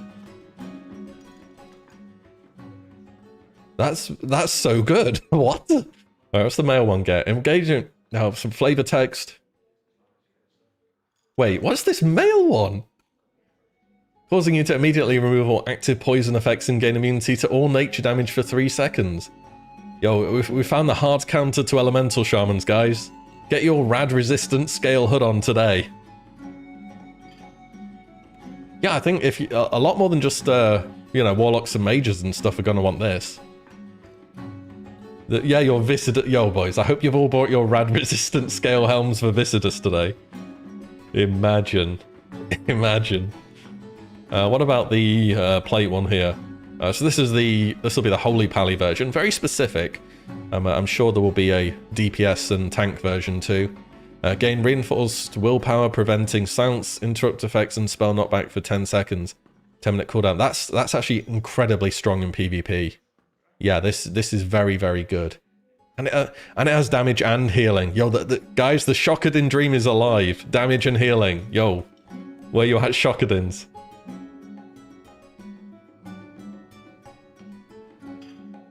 But yeah, very good in PvP this, because Holy Paladins are typically weak to getting focused and interrupted and all that kind of stuff. But this caster one is like the biggest W on the screen right now. Anyway, those are a few of them. I'm not going to go into super great detail about what each of these are and all the stats and everything like that. As you can see, they're very powerful. But one thing I do want to kind of call out is that you'll notice that a few of the materials required are brand new materials to the game, and a lot of them are used across different professions, some of these similar new materials. There's definitely going to be a trading and kind of economy aspect to these new professions recipes. And just like everything with Season of Discovery, we're most excited to see how players share resources and information to make these things. That's all we're going to say right now, but we think it's going to be a pretty fun thing to participate in the next phase. All right, cool. A few other things we kind of want to talk about is alchemy and enchanting in particular. You know, when we were looking at what we wanted to do here, we could obviously add more consumables and we can add more enchants for enchanters. And to a degree we did. There are new enchanting material recipes other than what you see here. But one of the things about these professions is that in a lot of cases they don't do a whole lot for your personal throughput. If you're one of these professions, they do a lot of times you can make things, and a lot of times you can make a lot of gold off of having these professions. But in terms of your actual like damage output or healing output, they don't really bring anything that you can't have someone else craft for you and bring. So that's what we wanted to try here. In particular, if you'll notice on the left side, there's this new Enchanted Sigil innovation. And what this basically is that this is kind of like a world buff that you can carry around in your bag and give to yourself. And essentially, it has a 30-minute duration, but also a 30-minute cooldown. So if you die early, they'll have different stuff for different specs for professions. I'm pretty sure before you can put it back on. Same thing with alchemists here. They have the ability to make this essentially damage and healing consumable, or damage and attack power consumable, and that also restores a little bit of health and a little bit of mana. So yeah, it's kind of like profession, how Blizzard approach professions in expansions after vanilla. So yeah, if you've gone enchanting, then you can still get something. You get this little consumable that gives you 20%, that'd be crazy, 20 spell power and 20 attack power, 30 minutes. It's better than nothing. Enchanted Sigil. What is a sigil? Do you just carry it in your bag? I guess it's like a thing you have in your bag and you just use it, right? Mage Warlord spiked from 50 copper to 15 silver. Holy. And then yeah, alchemists are getting this, which is a bit of an on-use potion in combat. So yeah, if you've gone one of these crafting professions, then it's pretty cool. In a bag slot? It's a world buff. Yeah, I guess you just use it. So yeah, so basically more options. That's just something that's a little for professions this time, and we hope that you like these things. We're looking for feedback on this sort of stuff for future phases. So now that we've kind of gone through an overview, phase 2 and some of the things that are coming in it, we do want to kind of, I guess, it's more about the attack and spell power more than the health that we've gotten recently about things. Were they soulbound? They should be. We hope that you like these things. We're looking for feedback on this sort of stuff. Yeah, they're not going to let you trade profession bonuses. That wouldn't make sense. So now that we've kind of gone through an overview, phase 2 and some of the things that are coming in it, we do want to kind of, I guess, hit a few of the frequently asked questions that we've gotten recently about things in phase 1 and some of the issues that have popped up and how we're addressing those, the serious as well as stuff now. Some curiosities about what else is coming in phase 2 and how specific things will work. So we're going to dive into a few of these kind of FAQ items and try and burn through as many of them as possible to give you a better idea of kind of what's going on and what our thought process on some of this stuff is. So let's just go ahead and hop right in. We will start today talking about raid schedule. You know, we thought we'd start here because this is a pretty hot debate in the community right now. We've seen a lot of great feedback on this and have weighed a great many perspectives about, you know, kind of when we should release the raid. Should we have it available from day one, or should we wait maybe a week or some other amount of time to unlock it globally at the same time? While it's impossible, we feel, to do something that will make every single person happy, we do think we can strike a bit of a compromise here. We understand that, you know, the server or world first race is not just about who can zone in first. Say if the raid unlocks at an arbitrary global It's why people watching the world first are watching to see what the bosses do and what items drop. It's also about who can get in the fastest. More so than anything else. And it's very exciting for them to see what they can do when they're under geared or maybe without their full toolkit of runes and other like pre-raid items. And so, you know, that is one argument we've heard in favor of not delaying it, and we think it's a very compelling one. It is very exciting to participate in that and to watch that. On the other hand, though, if you're one of those players, how long is this race going to go on for, do you think? Really like to take their time leveling, we realize that 3-day lockout puts you in a position where you may miss several lockouts before you hit 40. And while it's pretty unlikely to actually matter all that much in the long run, as you will have plenty of lockouts this phase, it does still feel kind of bad. 10 weeks for phase one this season was too much feeling of FOMO. So by way of a compromise, what we're looking at doing this time is we will not delay the opening of the raid, but we will be putting the first 2 lockouts on kind of a normal weekly lockout time. I thought they'd delay it, to be honest. I thought they were going that way. America, Wednesday in Europe, and so on and so forth, and whatever your regional unlock time or reset time is. This means that the first lockout will occur on February 13th, again in North America, in the morning with maintenance, and then the second will occur the following Tuesday on February 20th, again in North America in the morning with maintenance. So each region you can offset for your regional maintenance time.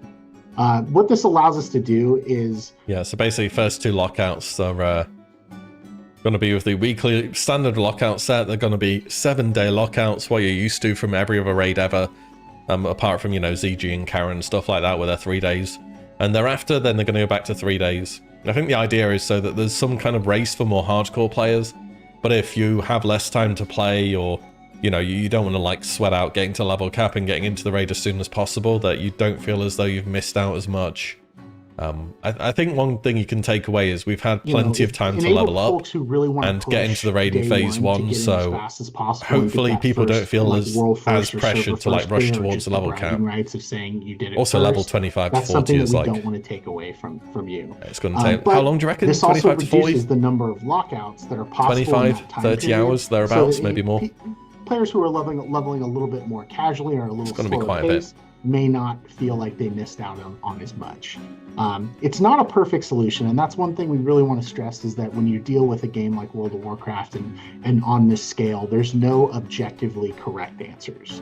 There are every decision we make, there's going to be people who like it and there's going to be people who would prefer something else. But we feel that this acknowledges both major perspectives without really depriving either group of something special. So we really hope that you like it, and we're going to keep looking at feedback on this. If this is something that works out well, we may carry this forward into future phases, and if not, we may just go back to the drawing board and try something else. But we really, really, really appreciate the ton of feedback we've gotten from the community on this. We've been watching social media, we've been watching forums, we've really been watching a lot of the commentary on this, and we couldn't have nothing we do without looking at and listening to what you guys are saying. So thank you so much for that. Next thing I'll try and pause it when I'm making bigger points, otherwise I'll go on forever.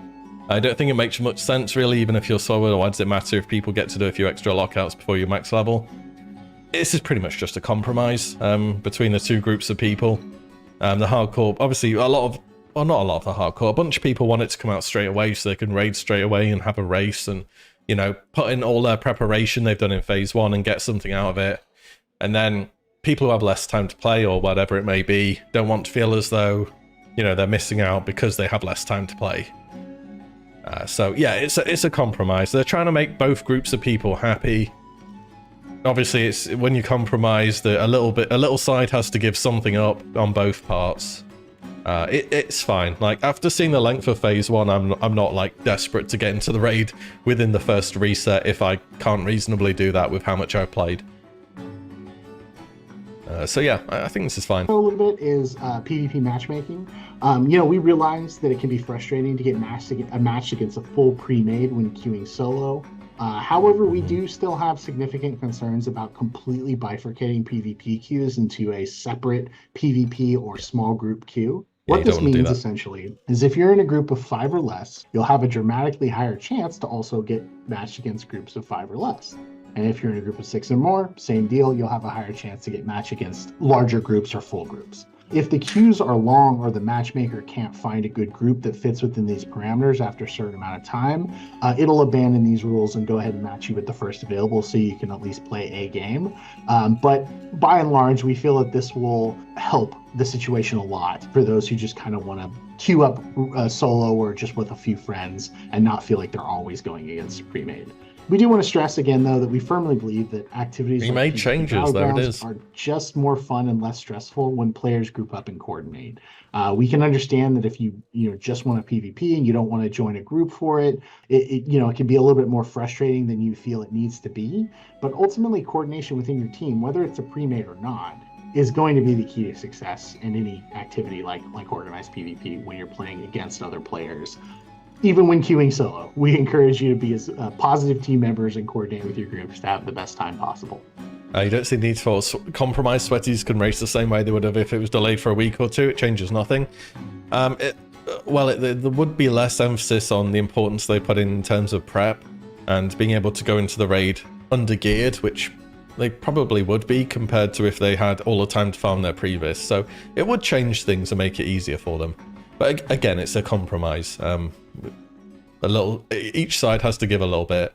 As for this, as good as pre-mades are for getting honor, if you watch my channel, you know I've not thought that the ability to put people who are queuing up solo against a team of 10 people has been a smart thing to have around. And as we'll see with some other things later, if there's a time to try and change things and see how it plays out, then it's going to be in this seasonal server now. So there's going to be some preferential queuing where if you're in a group of 5 or less, it's going to try and match you with 5 or less. If you're in 6 or more, it's going to try and match you with 6 or more. And if you're queuing solo, you should see those 10 stacks from the same server a lot less often. As per usual, people are going to try and game the system. They're going to try and queue at the same time or figure out a way to get around it. They almost always do. People are so consistent at getting around stuff that Blizzard put in this game. But we'll see how it goes. I think this is kind of the right thing to do. If they fully split the queues, then the pre-made one would, outside of the Battleground holiday weekend thing, or peak times, I don't think it would pop, which wouldn't be a good look either. So again, it's a bit of a compromise. I think it's good. I'm happy to see this and try out some more PvP in Phase 2. And I think this is long overdue, to be honest. Do you remember what they part of what they did in the past for this was making same faction battlegrounds? Because one side had so many more people queuing than the other. I guess that's a bit of a separate issue though. So next, another common question is that what the leveling buff will look like. We mentioned this at BlizzCon that whenever the level cap increases, we will put in a level an XP buff for the previous level band. This is for you. And so what you can expect, for that. Also, we've gotten a lot of questions about what you can expect if you say you've done all the quests available to you at level 25, and what do you do for leveling it, from 25 to 30 if you've done all those quests. So for the first question, we'll be providing a flat 50% XP buff from the 1 through 25 range, so that if you do start a new character or a new alt, or if you have a friend that's joining in Phase 2, you should be able to get caught up to level 25 fairly quickly with that buff. For sure. The other thing that we're doing in order to help the second situation where you may feel like you've done all the quests you can and you're not sure how best to level, we are going to make the Blackfathom Deep's raid give a very significant amount of experience when cleared in Phase 2 when you're over level 25. It's keeping the lockout it has now, a 3-day lockout, to encourage players not to just do it every single day and engage in other activities, but it will be very lucrative and worth doing. Yeah, so that's another nice thing. 50% for the early part of the game. I know it's vanilla and leveling's a big part of the game. I've always been a big leveling enjoyer myself, but again, the server's seasonal, so I'm kind of okay if they want to try and catch people up a little bit and get them up to speed and get them feeling as though they're playing the current phase, I suppose. Because there's gonna inevitably just be less people in those early game zones, so getting through them a bit quicker, I think that's okay. BFD, they've hinted that the raids are called level up for more than one reason, and there we go. You're going to be getting a sizable amount of XP upon completion. BFD is still going to have a 3-day lockout, but it's going to be very well worth doing, especially on your main and on your ults too. Like when you're level 30 something, I imagine BFD is going to be really easy, and you can still get a bunch of good items too.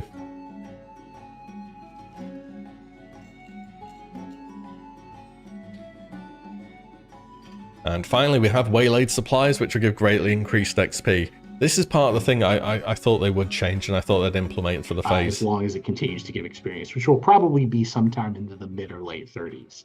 Lastly, waylaid supplies are also seeing some adjustments. We're not quite ready to talk about the full suite of adjustments coming here because some of them are still undergoing tuning, but we are going to significantly increase the XP rewards for it, particularly in the ones from the 25 to 40 range.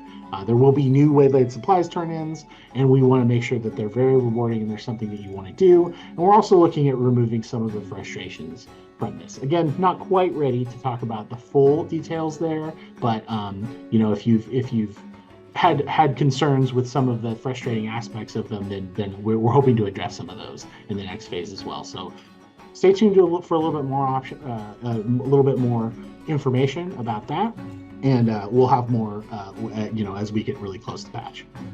Yeah, so there we go. What does sizable XP mean? 5k or 200k? I would say sizable is somewhere in the region of a fifth of a level. A fifth to a quarter of a level, thereabouts. I don't know what XP that is in practice. But yeah, I think it's going to fill up a decent amount of your XP bar. So yeah, it should hopefully be quite good in that regard. And what else was there? Missed out on the start of this. With it being a raid format grouping, will it allow XP, or does it have to be 5-man? Yeah, I mean, as someone said, you absolutely can do BFD as a smaller size group than 10, but you'll be able to do it in a raid. I mean, you can already do certain quests within a raid. I'm sure they can figure out a way to where if you're in a raid group and you complete it, then you get a bunch of XP. For a 3-day lockout, yeah. Maybe a fifth to a quarter is a bit stingy. Maybe it should be half. Half a level, perhaps. They did say sizable. If I was like half a level, I'd be like, yo, this is going to give a ton of XP. Sizable to me is like, yeah, you know, it's pretty good, but you need to do other stuff. I think these realms will be permanent, even though it's called season due to its popularity. I think they're going to already be heavily in development of what comes after Season of Discovery, but I think ultimately it will stick to that seasonal moniker, just because that's the expectation they've set. But I think the season's success so far has a lot of potential for the future of Classic. Calvary sounds hard at 5-man. When you're a bit geared, oh, not a bit geared, a bit more leveled up, you should be okay. And they also said waylaid supplies will give greatly increased XP. Now, they didn't specifically say the waylaid supplies you can get in phase 1 would give more XP. I don't think they're going to allow you to stockpile supplies and then turn them in when XP becomes available again and level up really fast. That just doesn't make sense to me. So I think this is going to be for supplies from next phase. Equally, they mentioned getting rid of some of the frustrations with them, which should just mean that you can't go and farm one at once, then you have to go fill it up and hand it in. On completion, so Akamai's going to smack you with rep. Yeah, like, you know in hardcore, where they increase the XP from dungeons. You kill the bosses and they give you a ton of XP. I'm sure it'd be something like that, right? Shuffle the pack and make different craftables usable for supplies in phase 2. Oh, they'll be different, 100%, yeah. There will be different supplies.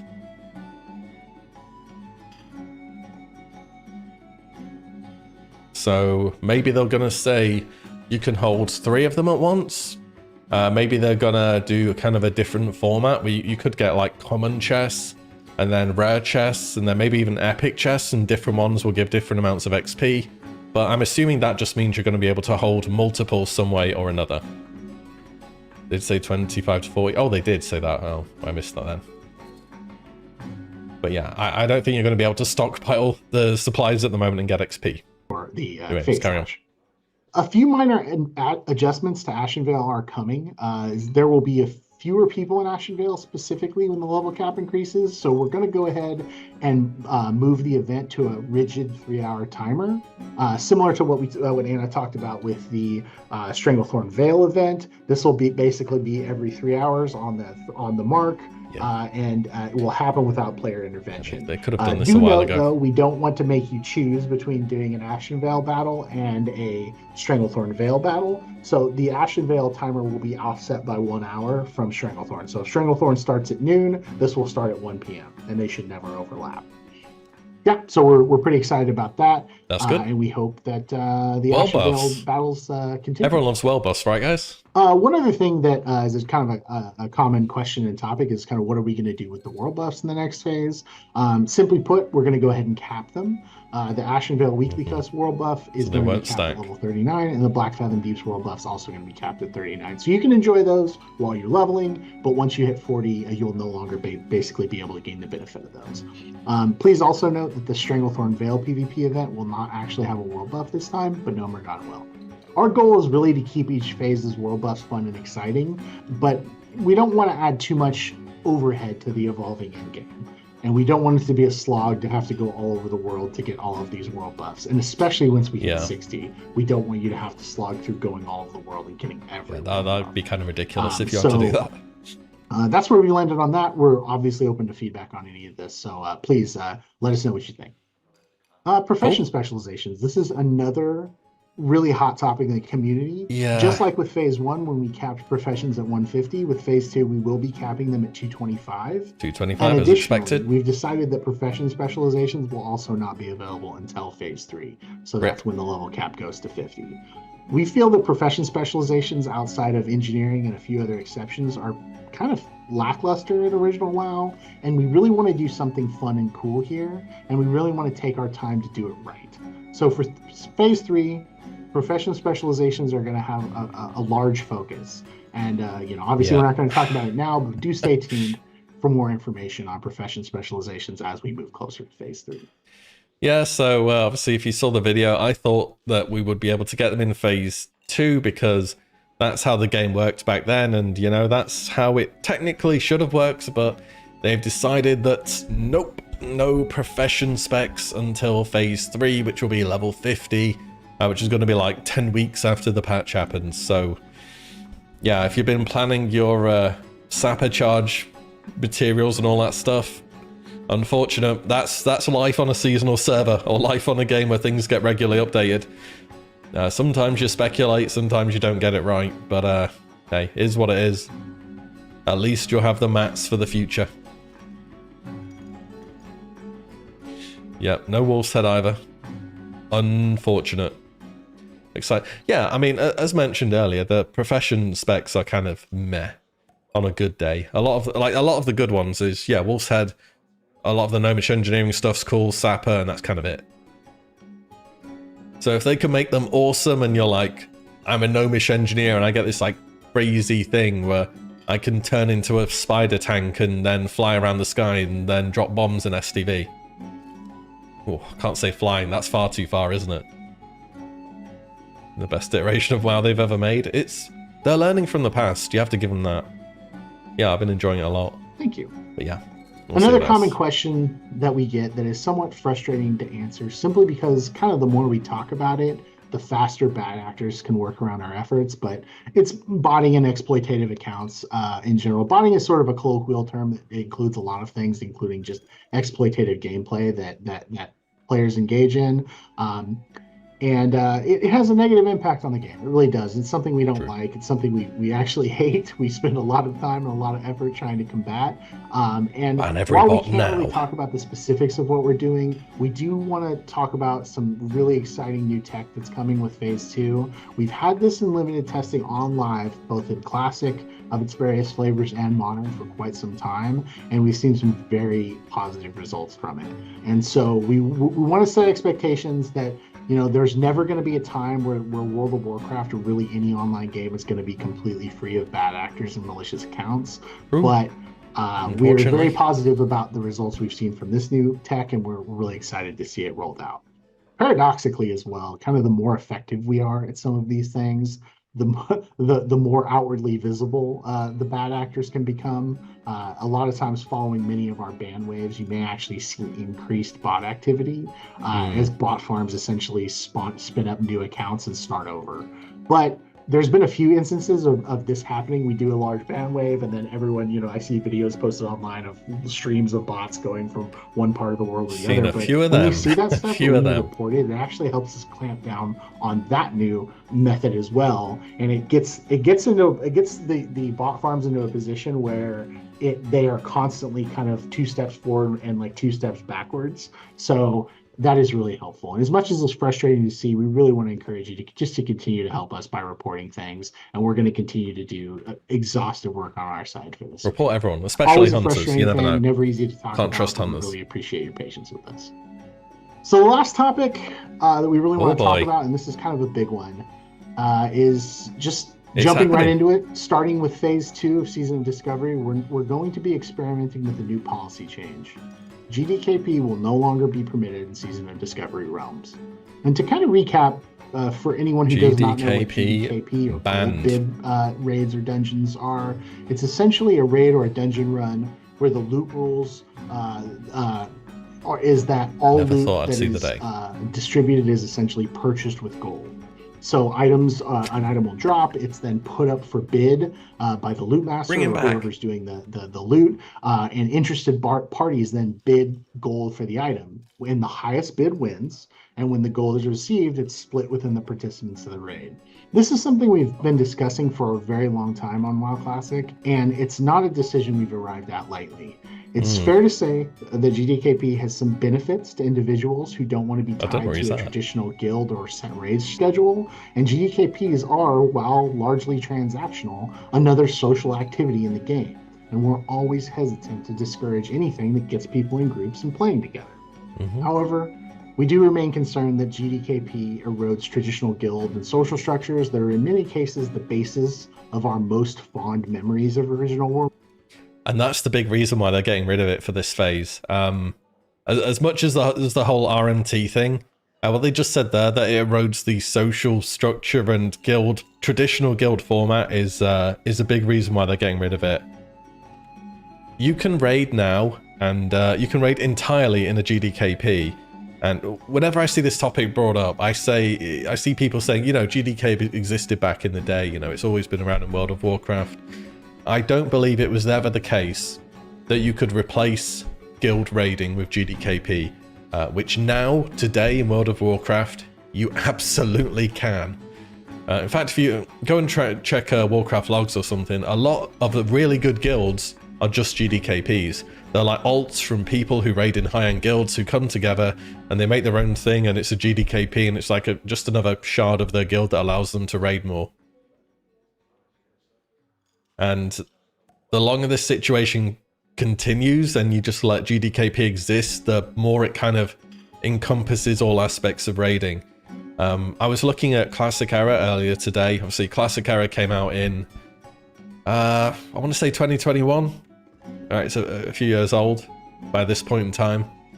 And I've seen clips of some big ticket items like DFT, your Gressel, stuff like that. They're going for six figures numbers of gold. Like, it's completely nonsense prices for Classic. And on Classic Era, a week's worth of consumables will set you back over 1,000 gold.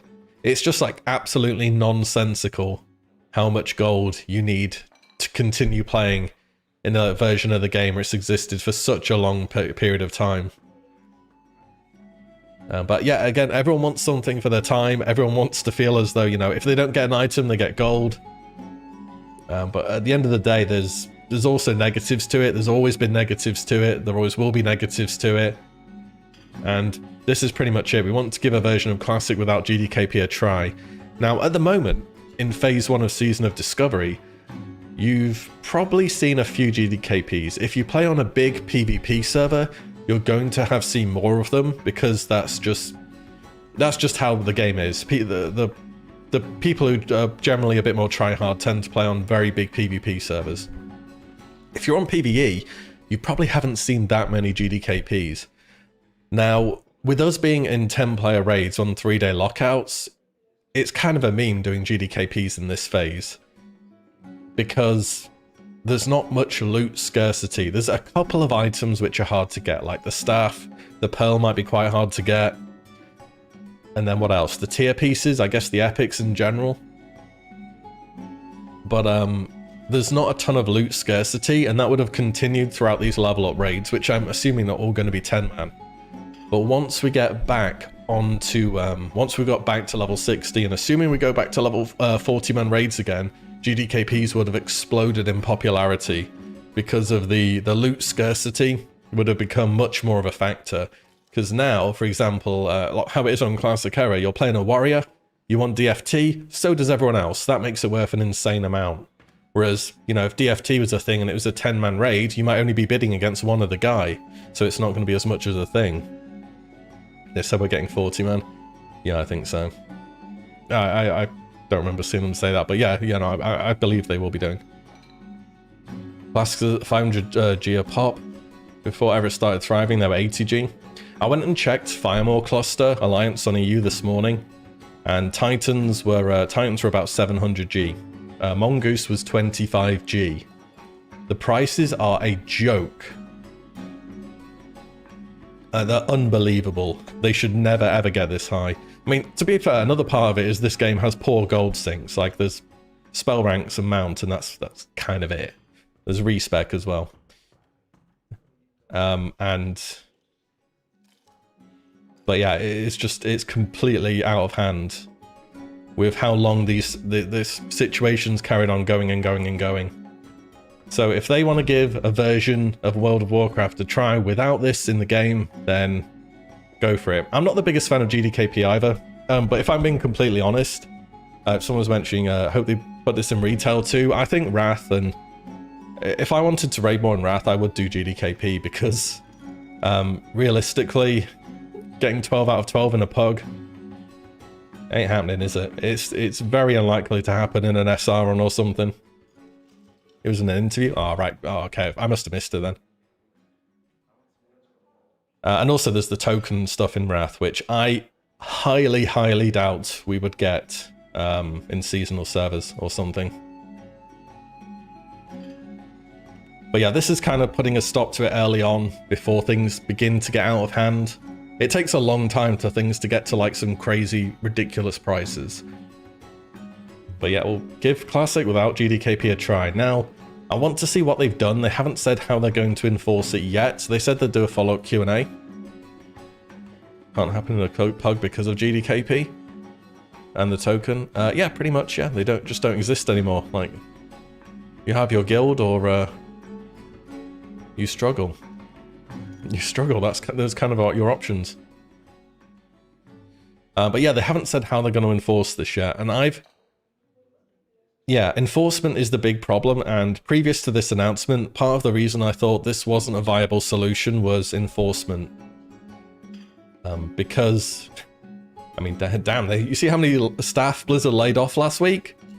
Yeah, I don't think they're gonna have GMs like having an eagle eye over every single raid, are they? And report people or add them. Do you guys remember back in,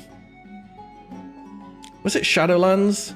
Gallywix and all those other boosting companies, and Shock Horror, they were selling, they were real money trading all the millions of gold they got, and they banned it, and then they mysteriously came back with guilds. Like, they went in that Homer Simpson meme where they go back in the hedge and then come back out as a guild. Yeah, I could see something like that happening with GDKPs. Except they're not going to join us off, yeah. They're not going to call themselves ex-GDKP anymore. Like, you go check Warcraft logs, there are so many guilds called GDKP, which are just shards of other guilds. So we'll see how it goes. If they wanted to take action against this, they needed to do it sooner rather than later. It depends on enforcement. I do need to see what they'll be doing. That's very important. Imagine they need some pretty concrete rules. As in BFA, yeah, remember that. These people are boosting all day. They're selling gold. No way. Who could have thought? We'll see what they do. Sure, give it a go. Just give it a try for one version of Classic. A lot of the raid content is very easy, to be honest. And we have 3-day lockouts. Maybe they'll change things at 60. We're getting 40-man raids again, but we'll see how it goes. Again, seasonal server, I'm very open for them to change stuff, even if I don't necessarily agree with it. I tend to agree with the stuff they've done, though, which, you know, is nice for me, I guess. Sarums are mostly garbage. Yep, you're not wrong. They are. Could probably be play with a guild and hope someone from the guild organizes another run. Again, we'll see. We will see. But I don't think they could take this out of Wrath around it. If they tried to take GDKP out of Wrath, the volume of people raiding would pretty much half in a week. And I really do believe that. There is an enormous amount of people putting in raid after raid through GDKP.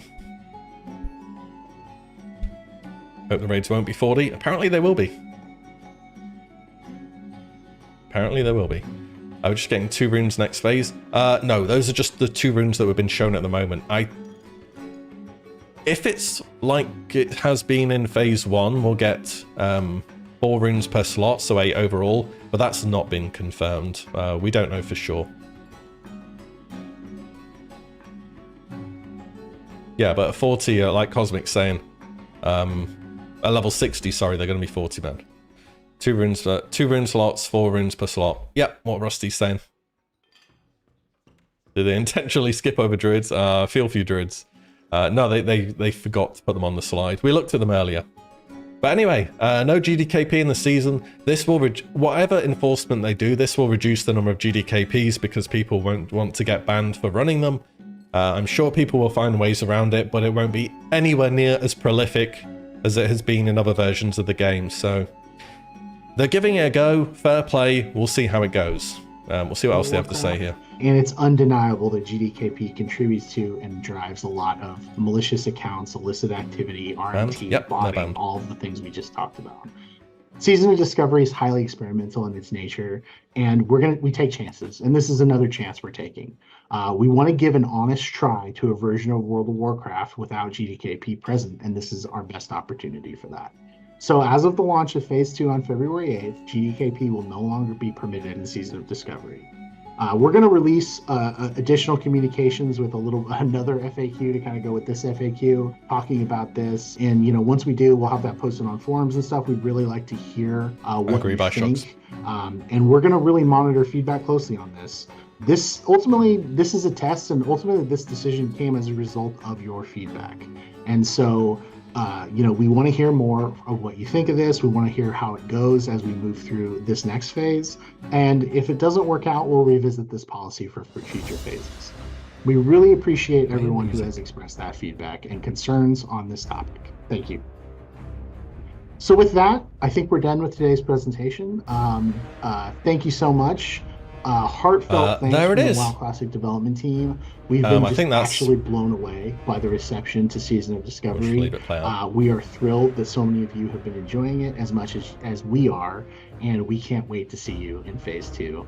Thank you so much. Have a great day. Have a great weekend. Be good to each other. Goodbye. There it is. So very positive overall, in my opinion.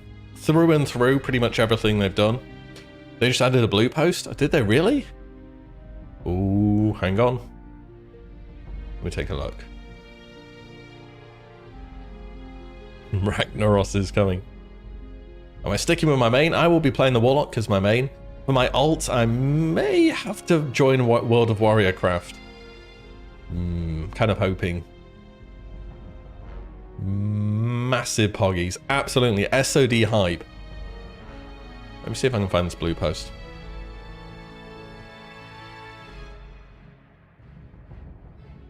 Unless you have a link. If you post a link, it might time you out for like 10 seconds, but it should be okay.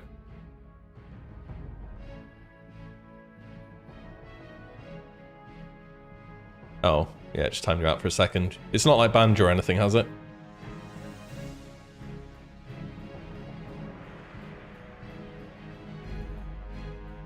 No. Okay, all right, good. Just checking. Okay, so yeah, we've got a follow-up blue post. All right, thank you for that. Oh, imagine I timed this perfectly. Posted 2 minutes ago. So, Kyvax just posted this 2 minutes ago. Starting with Phase 2 of Season of Discovery, we are going to experiment with a policy change. We'll no longer support or allow GDKP or gold bid raids. Items, and then the gold is split at the end. Gold bid is the leader puts a group together and then he sells items and just pockets everything and then leaves himself. And so it's kind of a scam, this, to be honest, but whatever. That's the distinction between the two. I've seen many questions about the policy change, so read more below. What is GDKP and is it being restricted? I think we understand this, so I'm going to skip ahead there. What exactly constitutes a gold bid or GDKP raid? Where any raid or dungeon where items are being awarded in exchange for gold. Please note that we have multiple detection methods for GDKP that are both effective inside and outside of dungeon or raid instances. What are the penalties? Account actions up to and including suspension and permanent account closure. So it goes into effect on February 8th. And does this policy change affect other versions of WoW? No, this will only be in Season of Discovery. Have there been any changes to policies around what is allowed to be advertised in trade or looking for group chat in Season of Discovery? Yes, to go alongside this policy update in Season of Discovery, it's no longer permitted to advertise gold bid, GDKP runs in trade, looking for group or any other in-game chat channel. So the enforcement is trust me, bro. is that what we're getting for this? The enforcement is trust me, bro. Okay.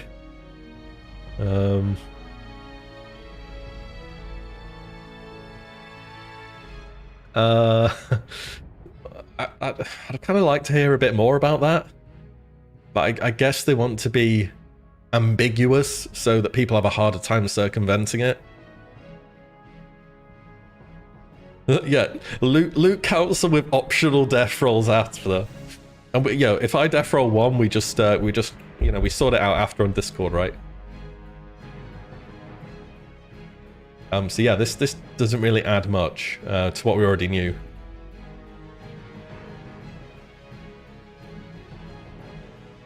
Smell algorithms?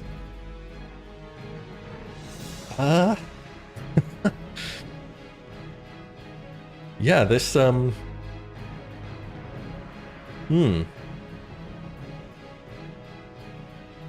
just trying to like reread it, seeing if there's anything other than trust me, bro.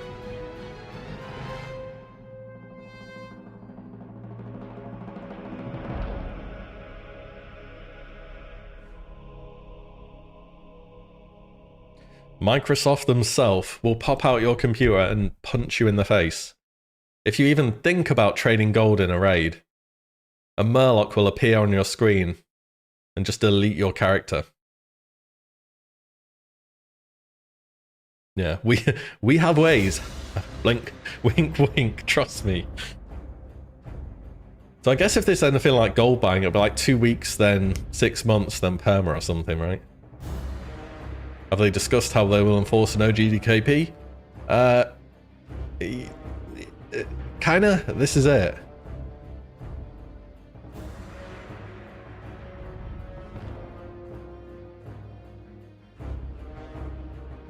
And it basically says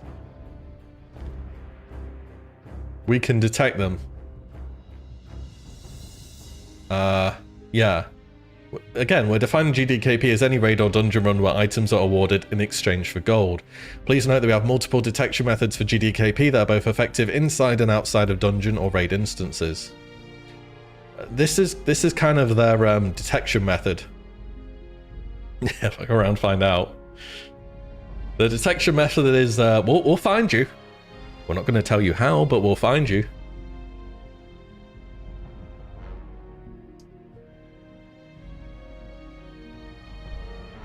So I'm assuming, right, it must have something to do with a 2-hour trade window and items being exchanged for some amount of gold, right? As if you trade something within that 2-hour window, it like fires off some kind of flag that's like, yo, this guy traded this thing to this guy, and you know the guy traded to just received 50 gold from his account on a different character. But what if you just trade the gold through different accounts? That's like undetectable. I mean, I think we all knew there was going to be ways around this, didn't we?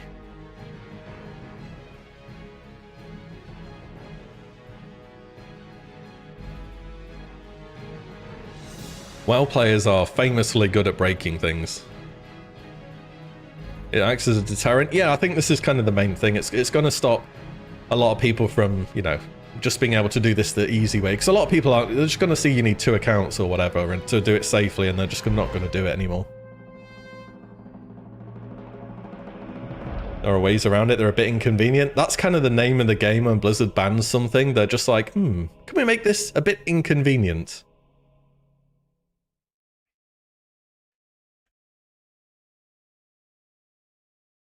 Oh, Cruisix. No. Just 2 runes per class. We don't know how many runes overall there'll be. But we've seen what... I covered everything earlier, if you watch the stream. Increases the chance of getting scammed. I don't really think there's much value for a lot of people who frequently run GDKPs in scamming.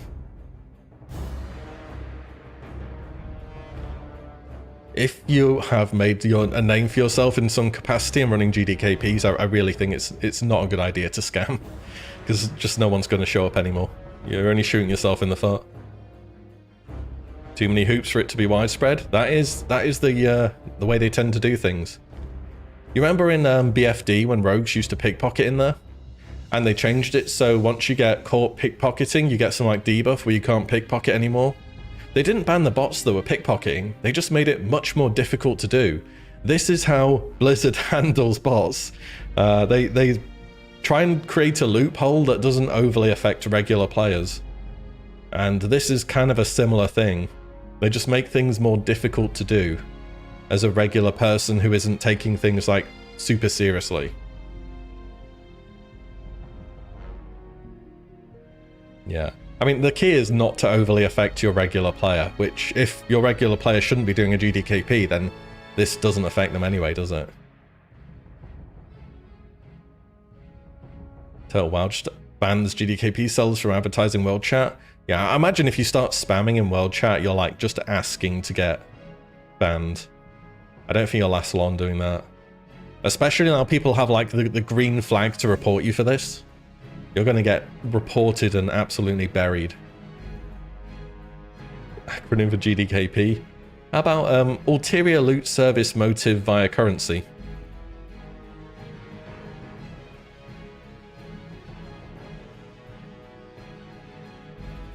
There's fishing nerfs? I didn't know about that. I think that, yeah, I did read about them changing fishing. You fishers, you have it too good, I tell you.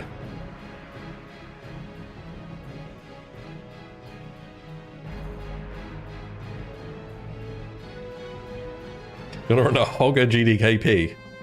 Best of luck. Hopefully get some nice linen cloth. Make a nice rope. Ooh, SDKP. Silver. Dragon kill points. Hey, yo.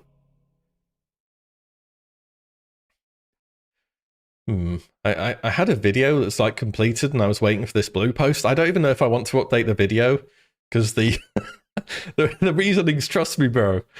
Maybe I should update it. I'll see where it's at later. Yeah, well, guys, we're gonna have a new currency. True silver bars.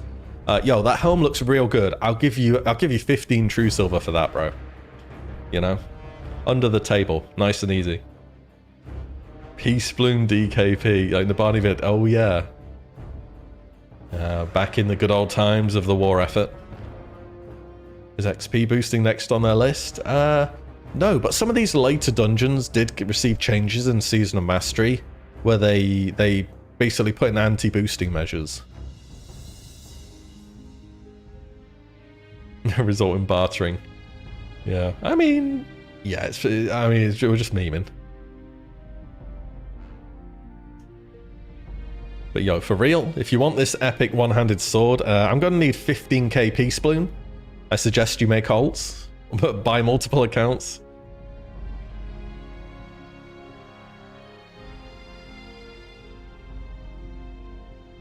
Well, there it is. They're making an attempt. We'll see how it goes.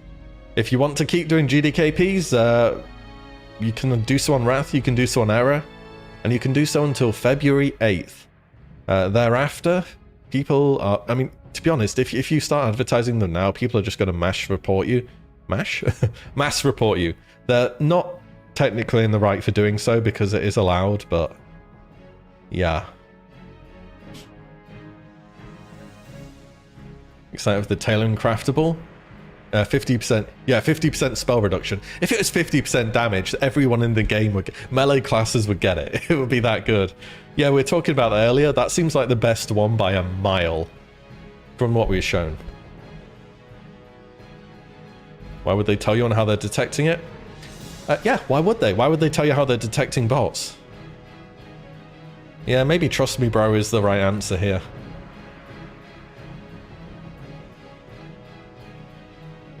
Maybe they've already been running these detection methods. Maybe they've got you on a list. Like if you've been a naughty boy, you've been running GDKPs. Blizzard have been watching you, right? They've been watching you this first season. Like Umpy's straight up in danger right now. That's what this means. They've got you written down. They're like, okay, this guy traded this then. Okay, write him down. Watch him for phase 2. We'll make an example of him. That's what this means. Imagine that. They must have been testing it in phase 1, right? If they're saying this.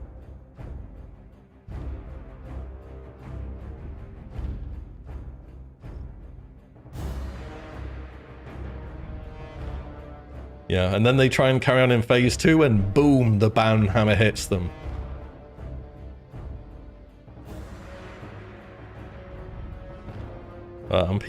Yeah, I mean, I follow him on Twitch. He's got like 7,000 gold.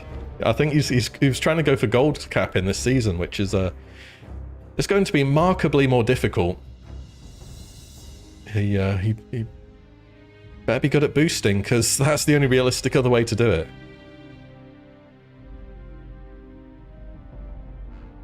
Yeah, I mean, he is good at boosting, isn't he? That's how he's got a lot of his gold already, but yeah, damn. One hell of a change. Boost and invest? Yeah. I'm sure it's still possible. It just got a lot more difficult for him. It will be even more impressive now, if anything. So, you know, if he wants to go for it, good for him. 150 an hour to 214k? Ooh, sounds like casual WoW hours to me. Yeah, everyone's been part of a GDKP in phase 1. They get a warning letter. Blizzard are like, hey, we see you, buddy. Better watch yourself.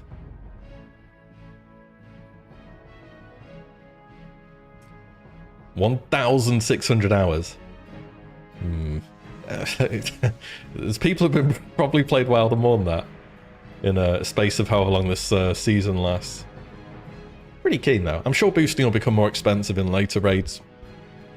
You know, back to Mara boosting by level 50. For sure. Soon people need to hoard gold. Playing the game to hoard gold just seems like work. You do that for, yeah, 8 hours a day. Yeah, it's just, that's what some people do, you know. Some people like to level, some people like to raid. Some people like to have a big old fat stack of gold. Why GDKP is bad but boosts are fine?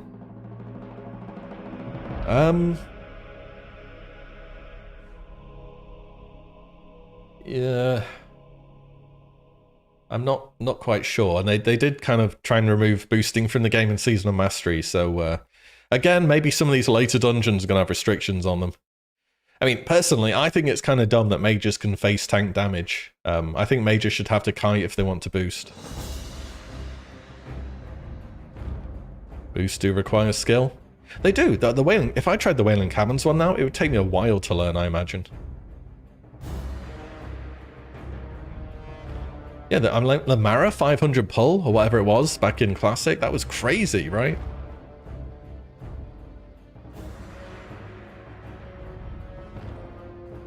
Base tanking shouldn't be a thing. Nah, it's not what mages are about, is it? I mean, if mages want to pull a few hundred things and just AoE them down, like, okay, right, that's fine. That's how Classic is, sure. If Blizzard want to allow it, then, alright, I guess. I'm not the keenest on it, but Mages just face tanking stuff and then just healing for everything is really dumb.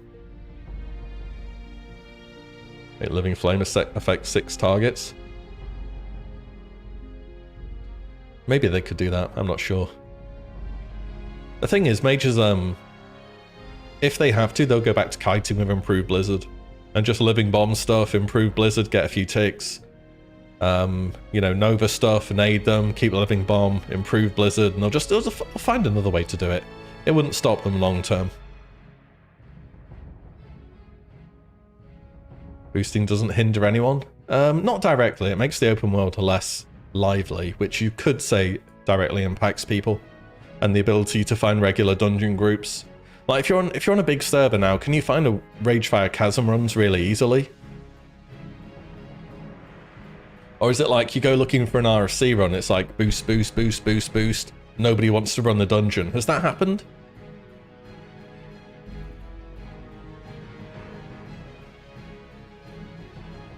They can't face tank at 40 mobs or hit too hard. Whoa, why am I here? Hang on, I thought it was in the inn. I don't want to log in yet.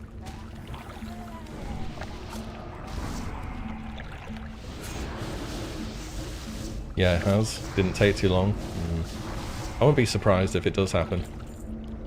I thought I was inside the inn when I logged in. You'll be able to face tank at 40? I think you will be able to, yeah, I agree. Thank you, Blizzard, for the 40 tier tokens. I think that's a big W from Blizz. Yeah, you'll be taking more damage, but you'll also be dealing a hell of a lot more damage. Hang on. I'm going to be right back quick. Didn't they nerf the Blizzard slow when repeated? Not exactly, no. For certain dungeons, not every dungeon, after you've been in combat with mobs for 30 seconds, I believe it went like this. After 30 seconds, they'll become immune to roots. A further 30 seconds later, they become immune to slows. And a further 30 seconds later, they gain 50% movement speed. So a minute and a half after you pulled something, it becomes completely unkiteable because it's like sprinting at you and you cannot stop it in any meaningful way as a mage. And knockdown? Knockdown was just in strat. I remember testing that knockdown. It went through bubble, you know. Was it? Yeah, it was strat. Strat and dead. Yeah, it was, the knockdown was ridiculous. When you get hit by that, you just died. Right.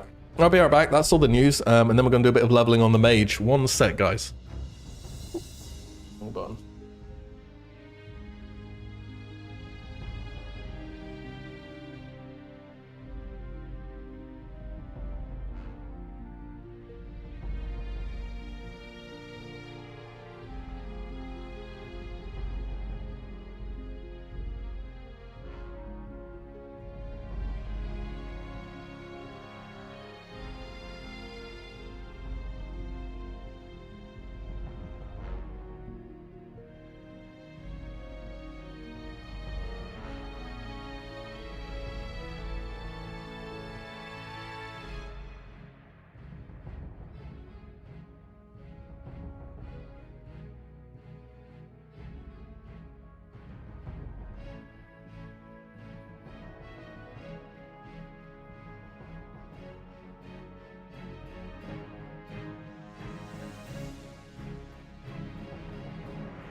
just like to say that I got...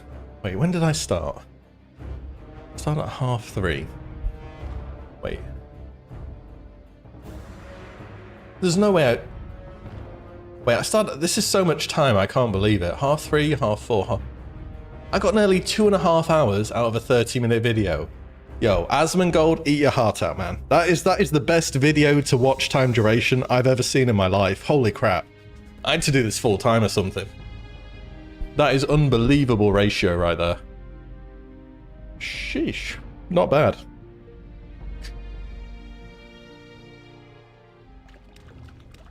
Right, let's kill some stuff. How did that go? How did that go by so fast? Oh, what the hell? I had to double check that. People reacting to the video. I have legitimately no idea how that much time went past. Wait, don't die. Oh, I need some boon as well. What the? Oh, I'm just dead. Hello? Right, don't pull this many murlocs. Apparently they stun a lot. Holy crap. These murlocs are strong. I could only kill 24 at once.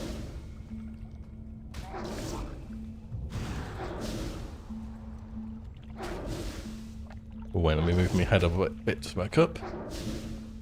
About there will do it.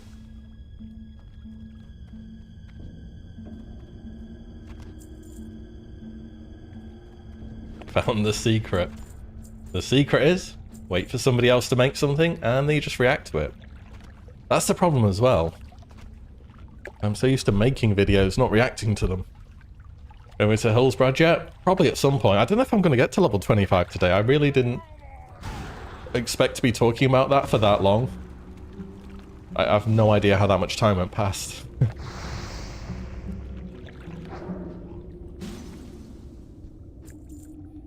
So I need...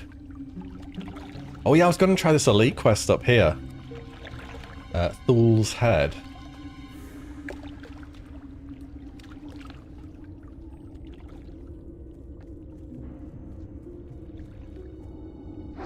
So I still have 2 more classes to do before we get to the next phase. Got the Mage, of course. And we also have the Priest, who I'm yet to start.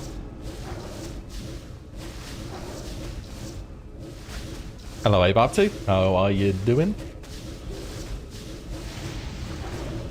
It's kind of like time's crept up on me a little bit now.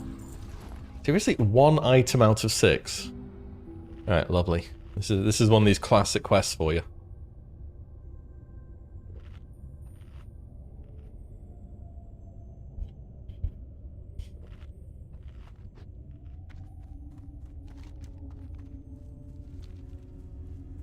Priest takes forever with a bad wand. I'll be able to buy a decent one. I was thinking about doing some like phase 1 type class review as well, but I don't know how much use it's going to be if we're coming right up to phase 2. Because by that point in time, we're kind of like through the content and we're into the next phase. So it's not as of much value as it could have been. Just careful with these, I didn't realise the route. I got 1 more quest item. Alright, nice.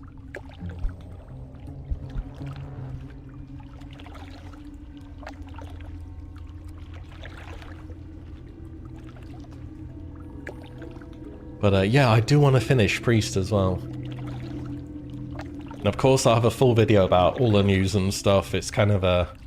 So you can have the information in a bit shorter than the 2.5 hours it took me to go through the post by myself there. I do want to do the runes in a separate video though, just so I can keep the news kind of a bit more concise. And then I'll talk through the runes.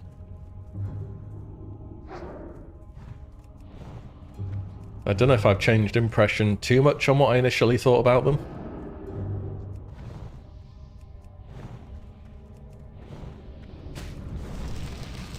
I hope that's going to hit enough. Really? They're resetting from that?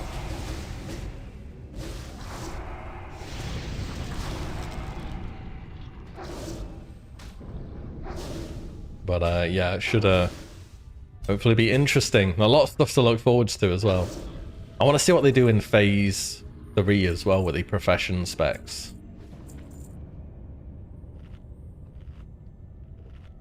Would have to be released this weekend to get traction. Yeah, I mean, the YouTube beta with... this is kind of different for me, like on a personal level as someone doing videos, because typically in WoW, not only do I know what's going to happen in the future, but I can have a pretty good guess when it will happen based on previous patches. But seasonal stuff is entirely new. So I could probably do it, but I'd want to have finished every class as well. Which means I'd need to do a fair bit of leveling on the priest, because I'm not about to boost one class. And part of the whole leveling thing is me being able to say that I haven't boosted it. And that's something I'm going to stick to. Even if it's not as convenient for me personally.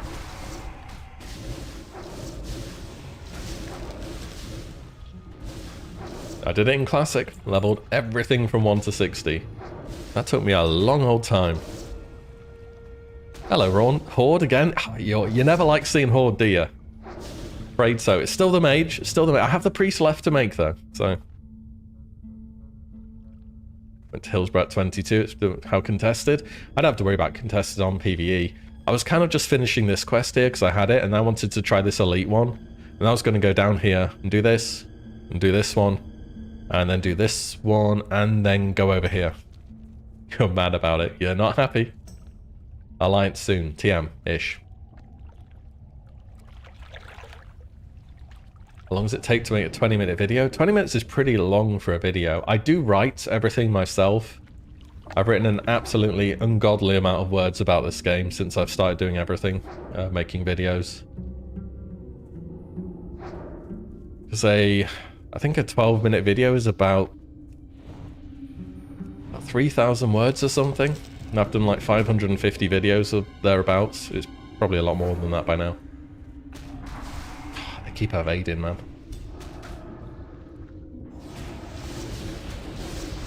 But for a 20-minute video, it's kind of hard to say now. Some of them are kind of easy to write. Like these Season of Discovery ones are quite easy to do because I see the news and I instantly have a lot to say, whereas some others require a lot of research. Yeah, questing too much, all about AoE. Yeah, you're not wrong. I just I like to try and combine the two, you know, tick off the boxes. There's a thing on my map, I want to go and do the thing, because I don't really quest on Horde that often, so it is kind of nice to see these quests and figure out which ones are good, which ones are not so good. I wouldn't do this quest again, by the way. This one's terrible.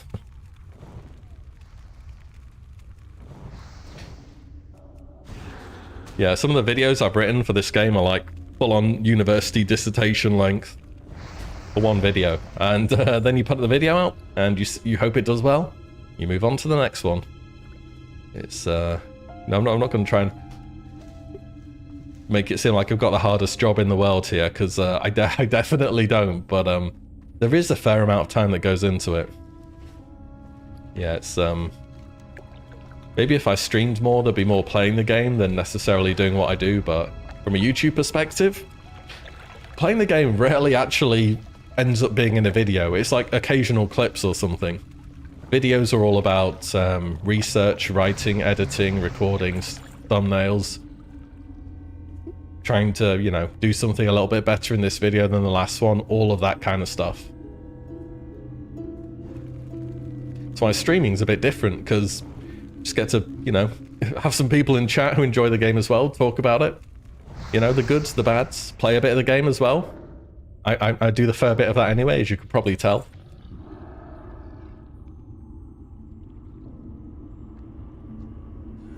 Yeah, it's just kind of a nice break from things. Drink Molten Core will be 10-man if things stay like this at phase... Things stay like this will one-shot rag. Nah, I think Molten Core and level 60 raiding should be going back to 40.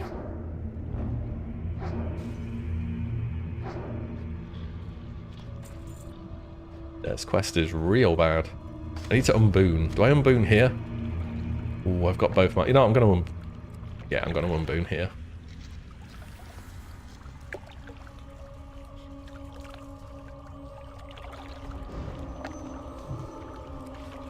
I seen Mad Season Show was streaming on YouTube as well. I raided him the other day.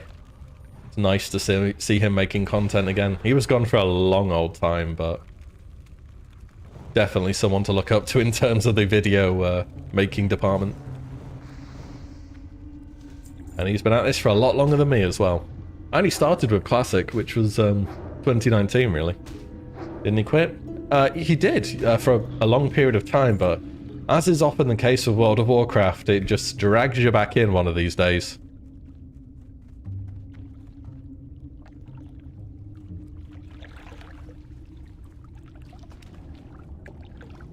Yeah, since Hardcore came out.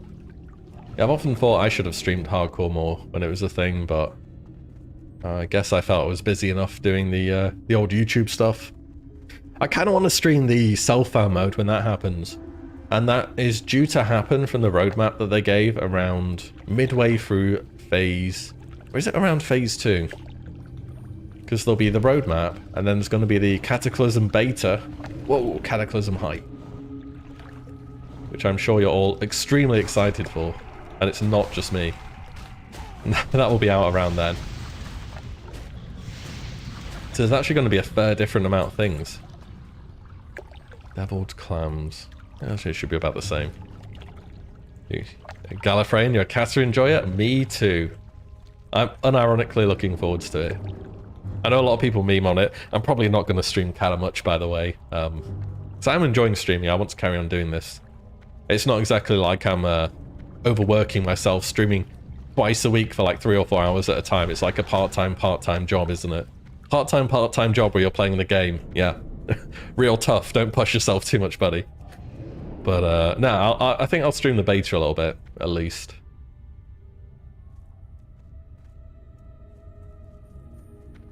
And if there's Cata enjoyers, we can have a little chat about it, do a bit of reminiscing. Should be fun.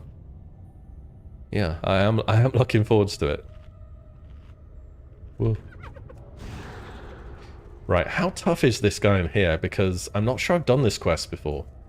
Oh, there is a 25 mage.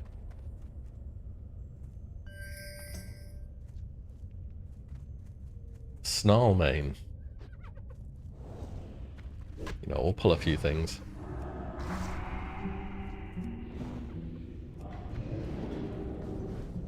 There's a Tauren Hunter there. I'm not going to dump a bunch of mobs on him in grief. Will we hype for Cata if they didn't have WoW token GDKP?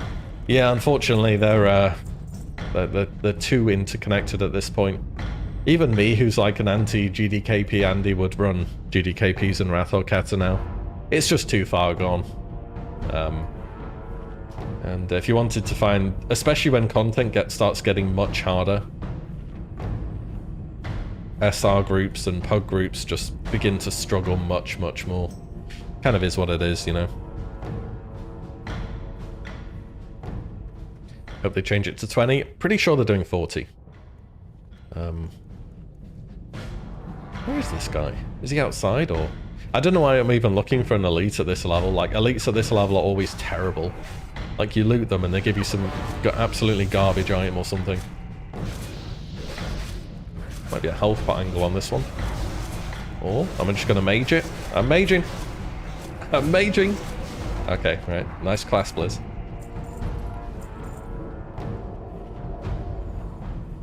Too far gone, which is why you quit. Fair enough. Oh, he's in the basement.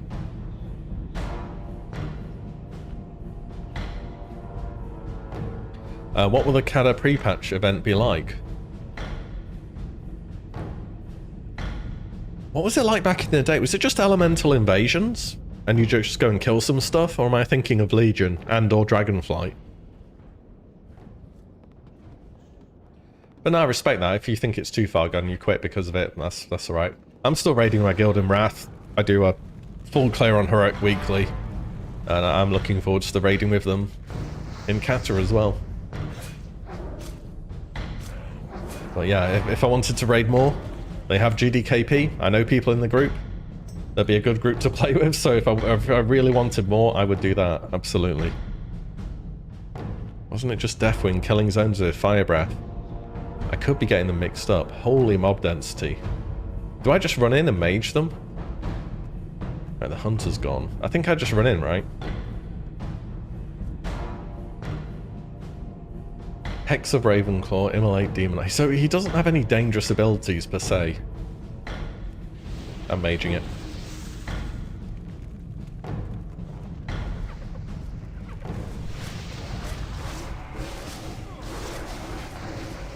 Oh, well this isn't close, is it?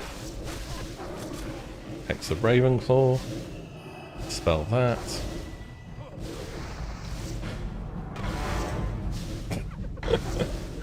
Oh, why did they do this to this class? Alright. Seems good.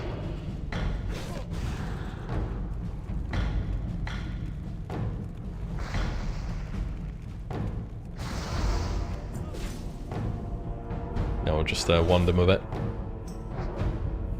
I know during the expansion... I'm dead here, am I? Yeah, I'm just gonna health pot. It would have been nice to do that without health potting, but I'm not risking it. There's no point getting a res run off this and losing my world buffs. Nice. And we're done. Yep, we're done here. Sweet. I'll try the basement for the guy. Our guild to 89 pulls for Lich King without a kill. Tonight's 25% buff. Maybe we get the kill. Keep at it. It's when you get the kill, it feels very rewarding. Like don't let people say you did it with a buff, so it doesn't count. Heroic Lich King is still a fight where if one mechanic goes wrong, you die. That's Dragonflight. Yeah, I feel like a bunch of zones have been elemental invasions, except Legion was, you know, Legion invasions.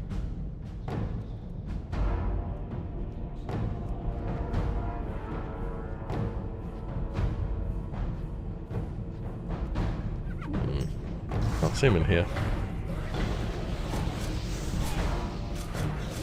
You got timed out? Oh no, it's I know what you mean. Oh yeah, it's just the bot. It times out some stuff in case people post dodgy stuff. It's just kind of to make sure people don't link stuff. But no, I can see it. It should be at 9 PM. So yeah, it'll be 10 PM Central European time. That should be correct. Yeah, from what you're saying. Bruiseweed, I don't want that. That should definitely be correct. Yeah, I can only carry one. Do I want Bruiseweed? Hillman Shoulders, nope. The Kata event sent you to Marauder. Or Maradon. How do I say Maradon today? Yeah, I legit don't remember that whatsoever, if I'm honest. Wait, there's 2 rare spawns. Holy. I can't find either of them. Because it used to be, I think it's 1 AM, wasn't it? Central European. Uh-oh. He's had a bad day. But they changed it, so it's 9 PM UK time, which is pretty nice, actually. You know, I'll leave the Res never have anything good at this level anyway. They always have a bunch of garbage.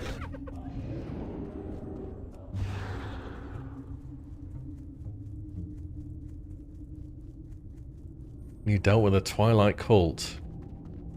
The only event I can remember with the Twilight Cult is the one at is it Christmas?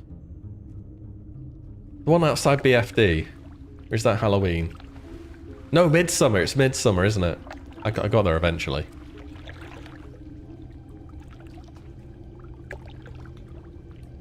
Infiltrated Org. I mean, I played Kata, I played Wrath, and I honestly have no idea what the pre-patch event was.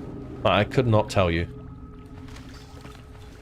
It can't have been very good if like everyone's trying to like scratch their head thinking, what is it?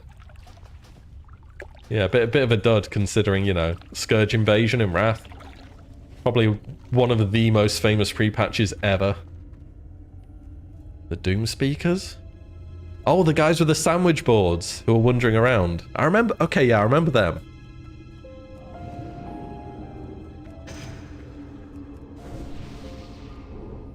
And yeah, again, Twilight Cultists would make sense with Bastion of Twilight. Blackwing Descent.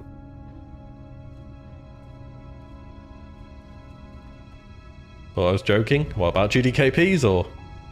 There's no lies. Oh. It was Deathwing destroying zones. Deathwing destroyed zones during the expansion. The sky would go red, and so there would be some like NPC that would call out like, get inside or something along that line. And then Deathwing would go through the zone and he would just set fire to everything. And you got an achievement for it. It's called like Stood in the Flame. And it was actually kind of hard to get. Oh, it's during pre-patch too. And yeah, this like achievement where you got killed by Deathwing was kind of hard to get, weirdly enough.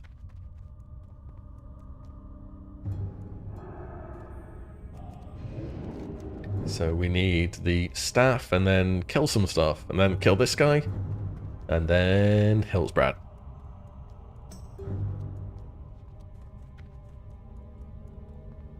Yeah, apparently it's during both.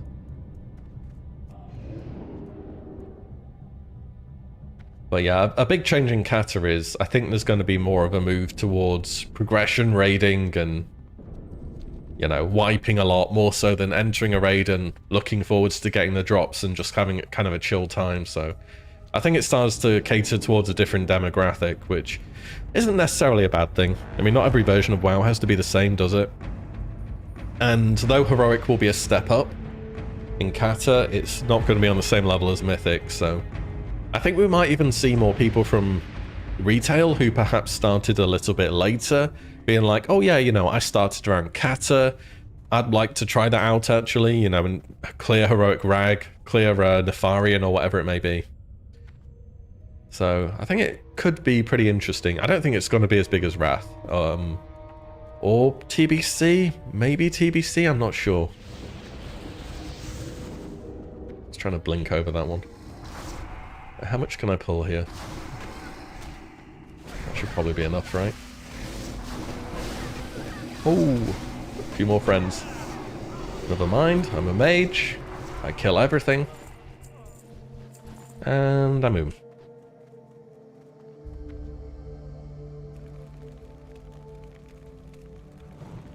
Kata PvP was really fun. I hear a lot of good things about Kata PvP. I actually stopped doing PvP in Kata. And it wasn't because of the expansion. Pretty much I've been this like a giga casual PvPer who was like a battleground hero. Probably not very good at the game. Almost certainly not very good at the game, but you know, I tried. And in Kata I tried to move to arenas. And the internet I had at my house was just, it was still at parents' house obviously, you know, it was a while ago. It was just terrible, and we'll be running around pillars, and my character would look like I'm on top of somebody, and then they'd be running around the corner, and it was just so frustrating that I ended up pretty much quitting PvP in that expansion. And then I got into heroic raiding, and I pretty much stuck with that since. I've been a big PvE enjoyer for the most part.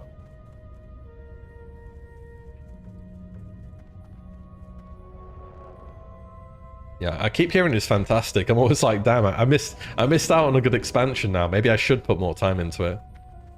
I hear people like MOP PvP as well. No one really comments on WoD though, so I'm not sure about WoD.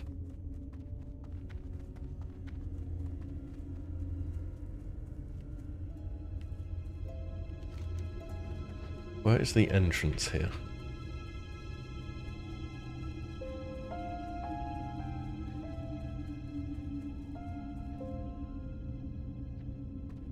Ooh, gladiator stance.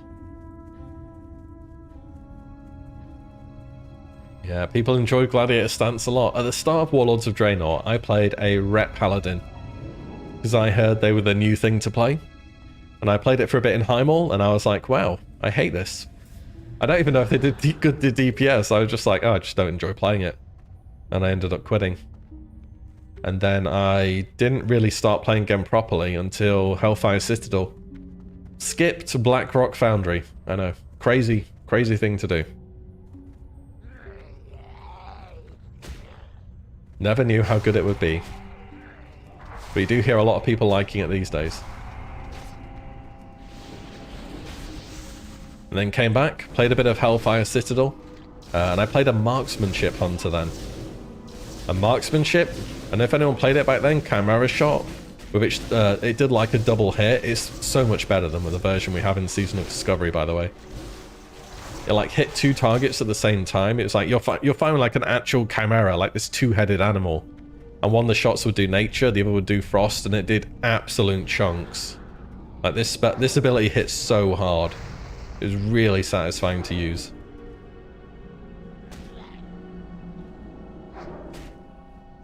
The train boss. Operator Thogar. Yep. Yeah, again, I know I never did it back in the day, but I've done the odd transmog run through there, you know, the odd mount run. Never got the mount.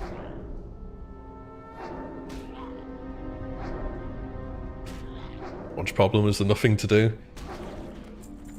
I looked at future expansions a while ago for a video, and the lack of content in WoD is genuinely impressive.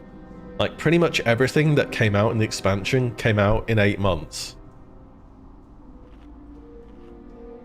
Yeah, so I'm talking about that. Yeah, just pretend it was fairly recent, you know.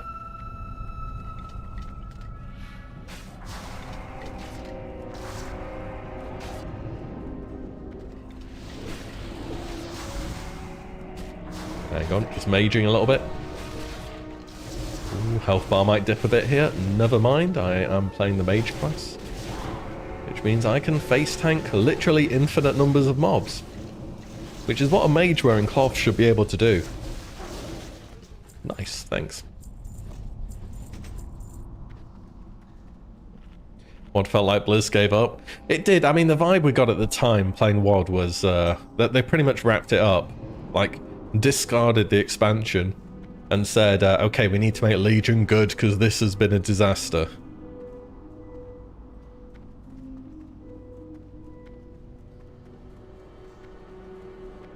Will there be a SOD news video for your thoughts? Absolutely, yes. I've recorded it this morning, and it will be out later today or tomorrow.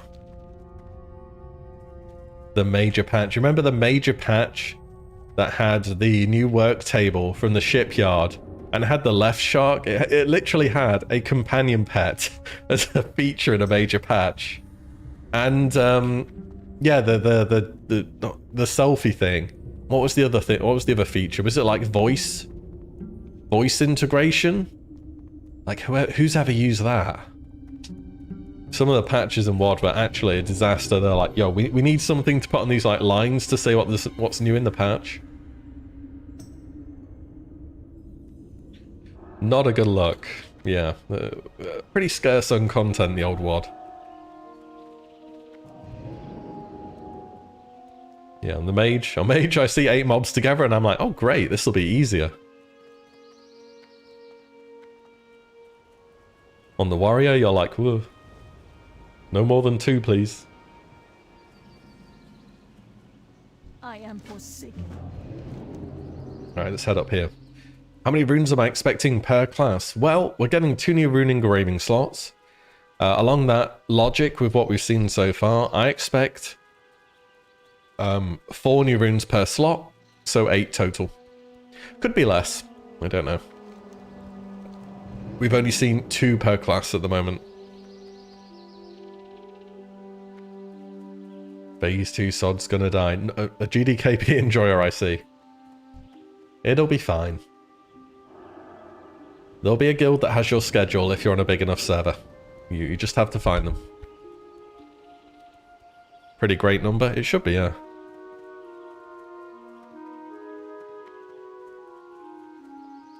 A lot of people raid logging multiple toons are only doing it for GDKPs. So if there's no GDKP, then what do you need the extra gold for?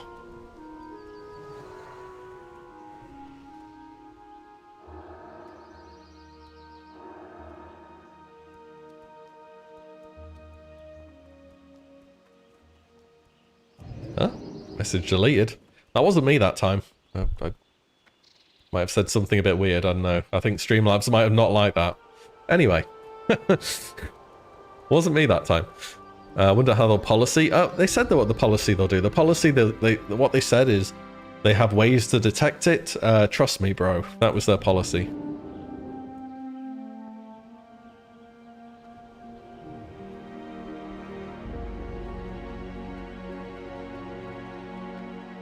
And, well, I guess stream... I've got some, like, bot on. Obviously, he said something that was not very nice, so, yeah. Never free at the same time every week. Are pugs really that bad? I mean, I hear about often enough people like, these pugs want me to post gear score and logs and stuff. If you have decent logs and you sign up to a pug, I feel like you're going to get in. It won't be that bad. The same message. Okay, it might just been some anti-spam thing. Yeah, sorry about that.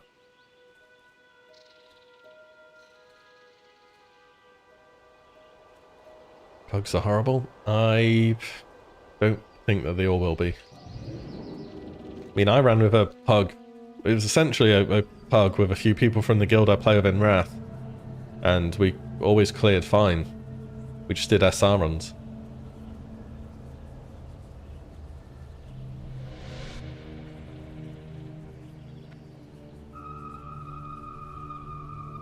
It's just that they're going to try it without GDKPs this time around.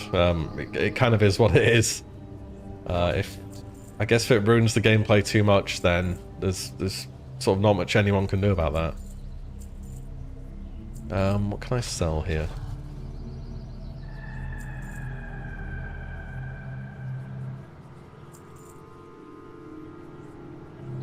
Have I done BFD on every class I've leveled? No, not yet. I've only done it on a few because I don't really want to raid excessively.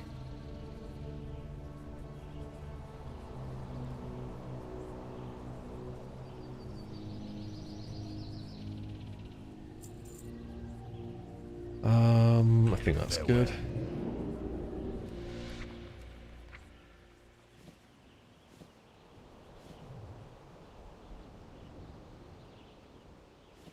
Losing items to someone doing half your DPS.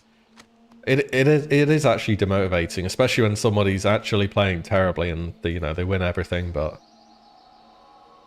yeah, again, that's what they're trying. Some people are going to hate it.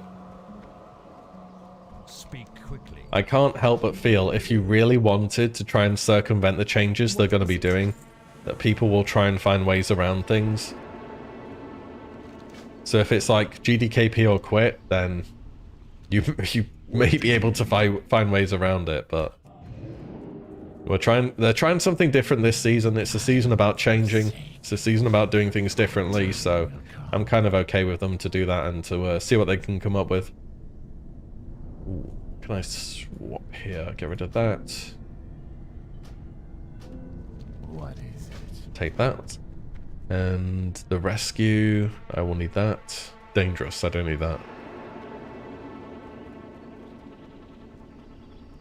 And you to while the concept of GDKP seems ridiculous. Ooh. I mean, I think it's fairly understandable why people do it. It's just it can have a lot of negative outcomes as well.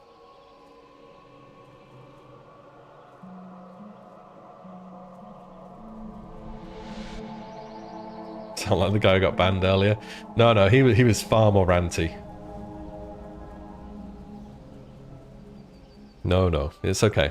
I don't mind talking about it, but like he was ranting for like 15 minutes straight when I told him not to, so that's different. I don't put up with that.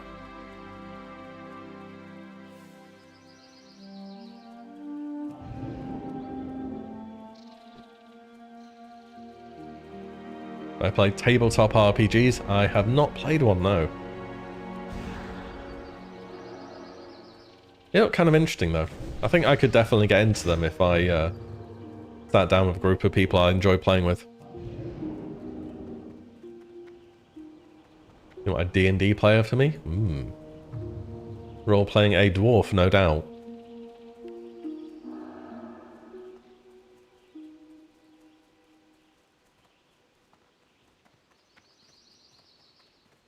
I don't have a problem with them because people buy gold, but if it's a WoW token, it's okay. No, one of the big reasons they gave was because it essentially you don't need to be part of a guild anymore, and you can just play in GDKPs, and they don't like that. So they're kind of saying the way you raid is not something they want to exist anymore. They want people to be part of a structured, static guild, more so than just being able to join a GDKP at their own convenience. Which kind of is what it is. And because back in the day you could never purely raid through GDKP, it's very much a new thing to Classic. And pugs too. Yeah, but pugs don't trade gold to each other for items, do they? It's very different.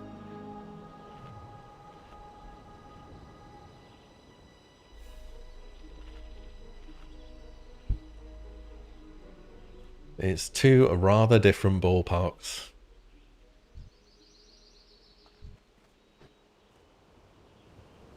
Right, let's try and do this.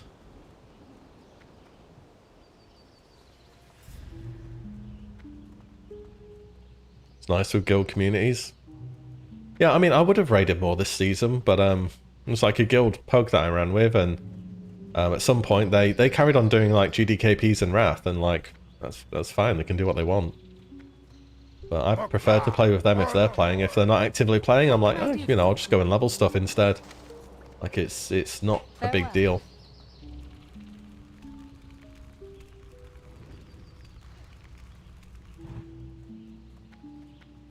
Raiding with guild, pugs do that too. Yeah, but there's a side effect of like the whole RNT thing that just doesn't exist with pugs.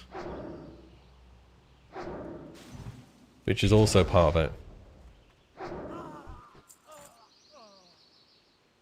Like, is there ever any sense in saying, whoa, you're not raiding with a guild, you must be banned?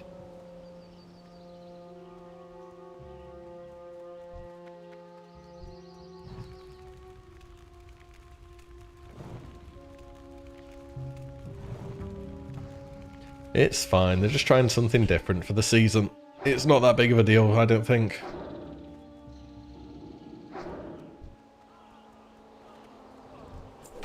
Again, if you think what they've changed is going to stop every GDKP in the game, yeah, people are very good at finding a way around things. It's just when you're trying to find your way around things now, you might end up getting banned for it.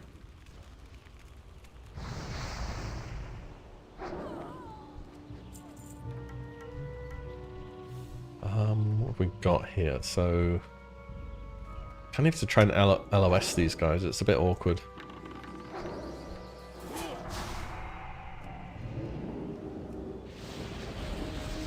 I think I'm okay on mana here, right?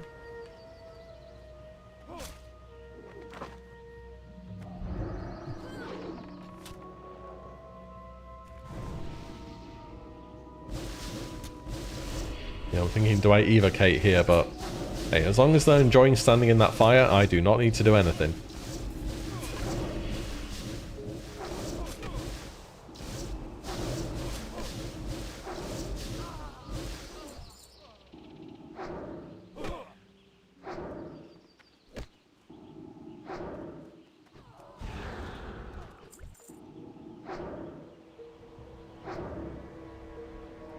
Arguably a net positive for them to be banned. I mean, I'm not a fan. To be honest, I've always had a bit of an unusual thing in regards to GDKPs. Even if there was no gold buying, I still wouldn't want to really run them in Classic. Just because I feel like gold buying and gold buying, not gold buying necessarily, but earning gold shouldn't be part of raiding. I like those two things to be separate. When raiding just becomes another gold farm, it feels a bit less, I don't know, climactic. It's like a reason I put a lot of time into characters to try and make them as good as possible in raid. And they're just, I don't know, it takes something away from it. It's when I want to like have that big payoff for all the effort I put into my character. And that's just, you know, another gold farm, which it's just not very cool. And yeah, a few people feel that as well, but I feel like it's not something that's brought up all the time. Why'd you stop making the gnome jump scares? I haven't done that for so long. B. For absolutely ages, but if you watch the intro to the stream, you might just see something. Yeah. Surely the GDKP flagging system won't have any unintended consequences? Clueless? Yeah, we'll see. I imagine it's gonna be something involving the 2-hour trading window and trading gold to somebody on a similar account. Maybe. Probably. I think so. I don't know. Could be something else.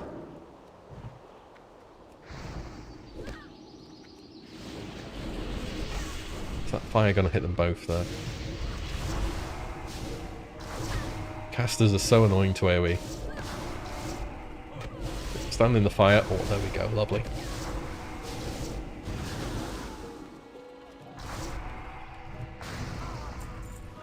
Loot that.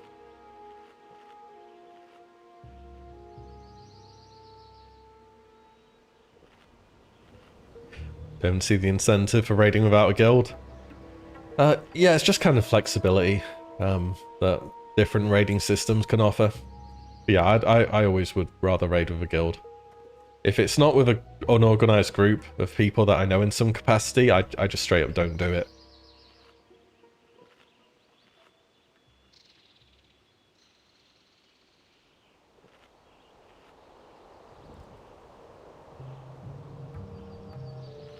Counter spell.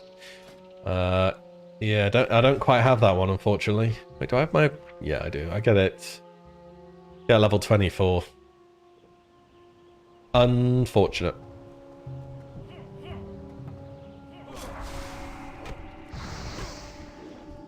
Use Living Flame on you. These guys actually hit pretty hard.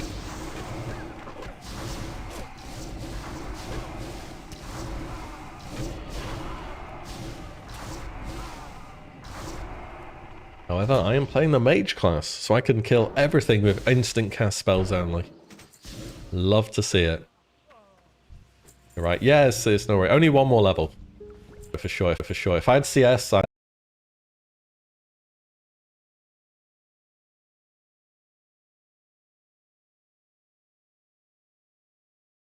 because a big part of classic raiding is loot and getting excited about good items dropping.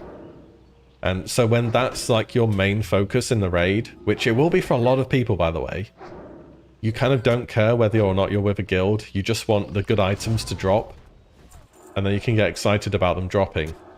And when the good items drop and you're part of a GDKP, not only are you excited about them dropping, but there's also the extra benefit of you getting a fat payout because of it. So it's like a double win. Well, but yeah, in Season of Discovery, they're trying out something different. It's a season about doing things differently. It kind of is what it is. Not going to be for everyone. If it's not for you and it's like a deal breaker, there's Wrath, there'll be Kata, and there's Classic Era. But this time around, it's not going to be here.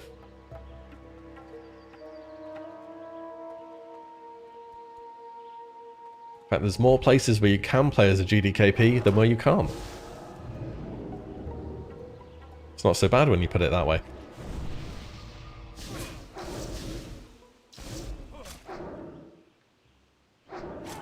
Oh. Bunch regeneration coming up. Fine, our health pot. Can I help you? I think this person sells a rune for rogues or something.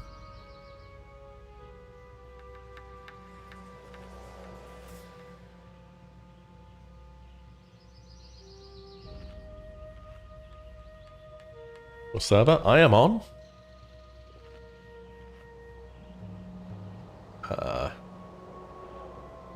Safe travels. Okay, the command isn't working. I'm a wild growth for you. I like set that up. Oh yeah, there we go. It's working now. There we go.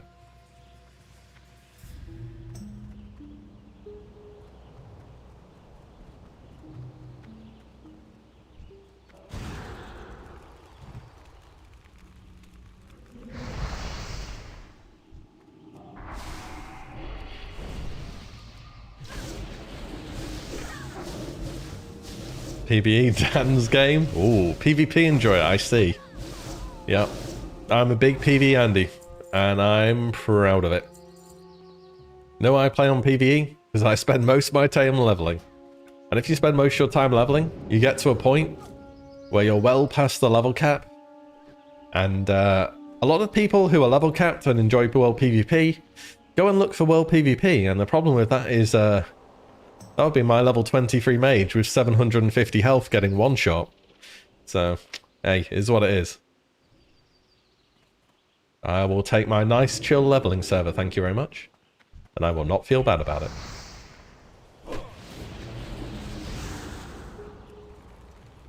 Don't enjoy ganking? Ooh. How are you feeling about that phase 2 then? In STV? I wonder what the rewards will be like. I don't know if I'm going to get them.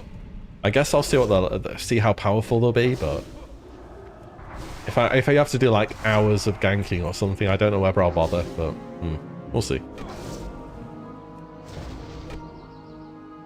Love the random events. They are fun. Again, they're fun during leveling, but you get to level cap and like the server matures a bit. You get like 1 month into level cap and you just get bored. People going around ganking and you know, even if that's not you, it'll be someone else. That's just kind of the way things go. Failed attempt, bro. Just don't use a key. How hard can it be? There we go. I played on a PvP server I played on Gehennas EU for over a year when Classic released, and that was probably the sweatiest PvP server on EU, so I've seen it all. I know how it goes. I got my PvP experience. And I am completely fine with what I'm doing now.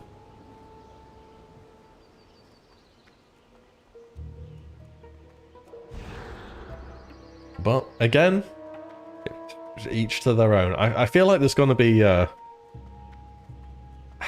you know, if you're one of those people who are on a PvP server, because like your friends are on there or your guild's on there, and you didn't really want to roll there given the choice, I think you're going to start to run into 1 or 2 problems next phase. More so than this one.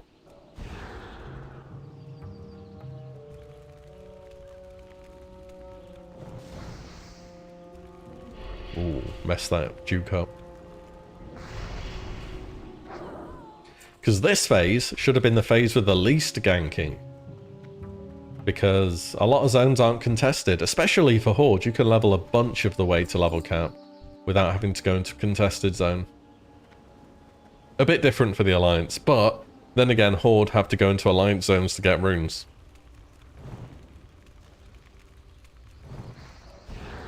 On Crusader Strike Horde, but it's toxic. You kind of want to switch. I don't know if they're going to offer like any real money way to swap server. But yeah, it's gonna if you're not on PvP servers for PvP, it's gonna start getting rough. I remember phase 2 of Classic very well on Gehennas. One time I went from Feathermoon Stronghold in Feralus to Diamol East. I was going to do some jump runs, you know, good honest gold farming.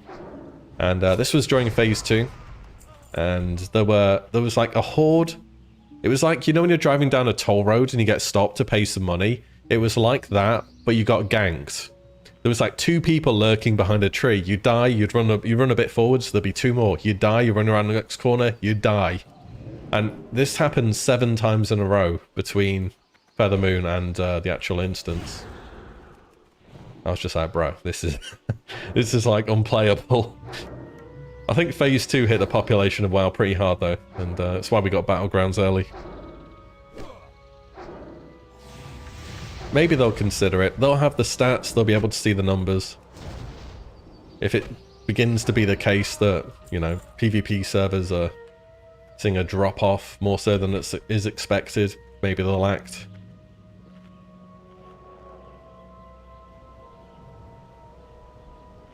Yo, Kruzix, you played on all the servers, holy crap.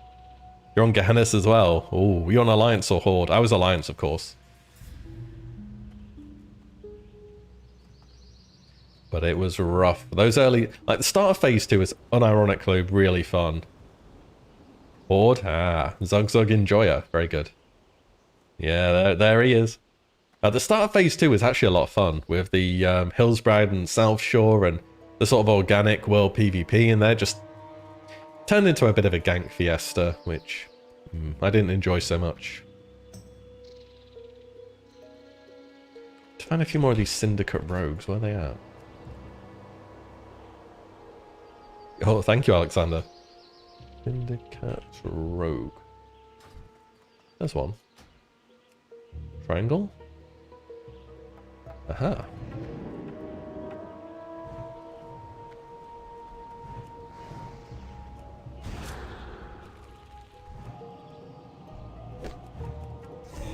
From Wild Growth yourself, yeah.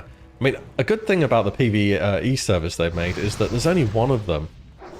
There's RP, PvE as well, or just regular RP. Okay, well, rip. Yeah, obviously people tend to just roll on the PvE server if they prefer it. P next phase? I'm sure that it will not be in short supply.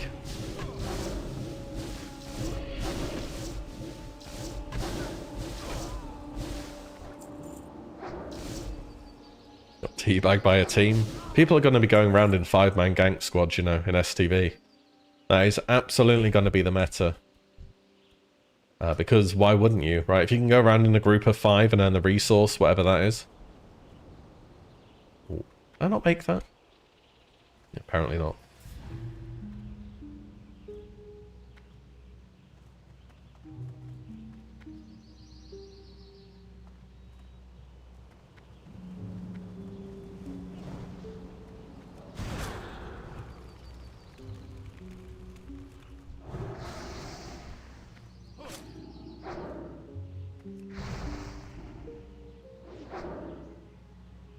PvE servers equals casuals.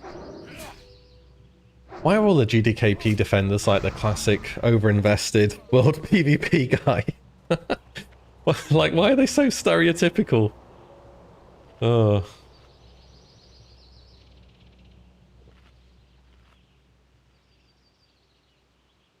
You don't have to make playing Undead Rogue your personality. It's okay. Jeez, I swear.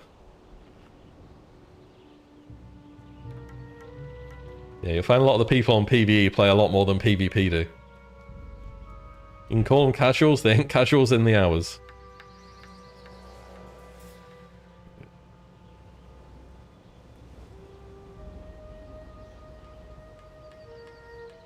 Right, ICBA. Like, literally had 2 GDKP Andys and they're both absolutely... ICBA having them talk in the chat. Like twice in a row.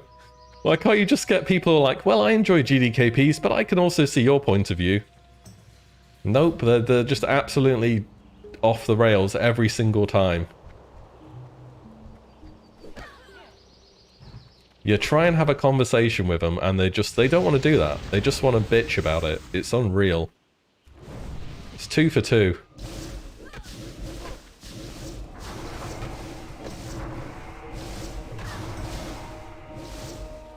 That's the thing with this. The whole YouTube thing, you try and talk to some people about something where they disagree and you find out they actually just don't want to talk about it. They want to complain. And they want to complain absolutely endlessly until you either ignore them for long enough or they get fed up and do something else. Like, I can't be bothered, man.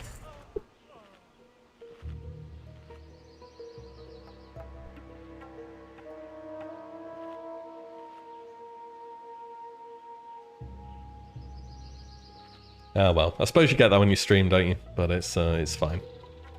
It is what it is. Right, circle. Where's the rogues at here? There's one there.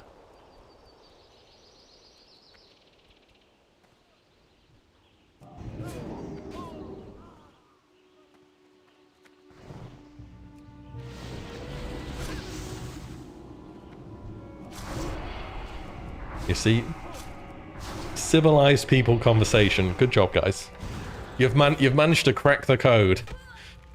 How do they do it? What's their secret? What's your favorite class right now? I'm not sure. I've really been enjoying leveling Mage. It just feels really powerful. Compared to pretty much everything else that I've played so far.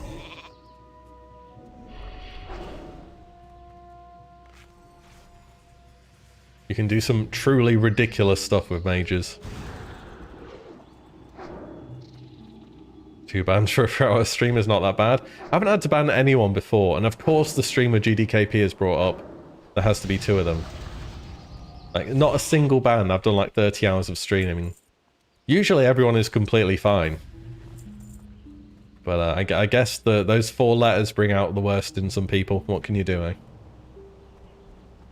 You're always civilized. Well, good, good.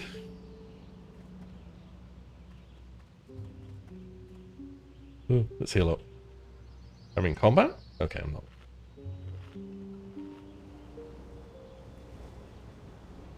Yeah, I've been enjoying a lot of classes this season. I think Warlock's been pretty fun. I've enjoyed Hunter a lot as well. Hunter's been great so far.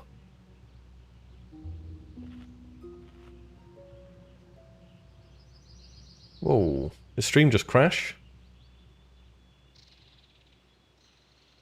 Are we live still? Wait, did it go down for a moment? Hold up. Wait, did it go down for a moment? Oh, I just said that. Oh, apparently it went down like a few minutes ago. It crashed, I had to refresh. God damn it. So my internet is an absolute disaster where I'm at the moment. Yeah, sorry about that. I've had to try and make a few changes to make it improve it a little bit, but still it tends to go down kind of often. It's just pretty much where I moved to where I'm at the moment. I didn't expect to want to stream again, if I'm completely honest. Because I tried it a bit at the start of TBC, and it was okay. I enjoyed it fine enough. I just didn't really have much to do or much to talk about. And it hasn't been until Season of Discovery happened where there's just a lot of new stuff which is really interesting to me that I wanted to talk about.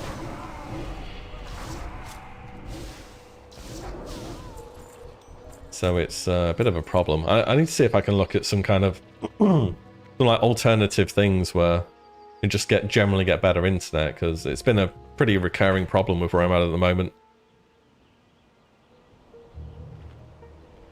Rush before Milk's untimely departure. Oh well. Didn't miss much then.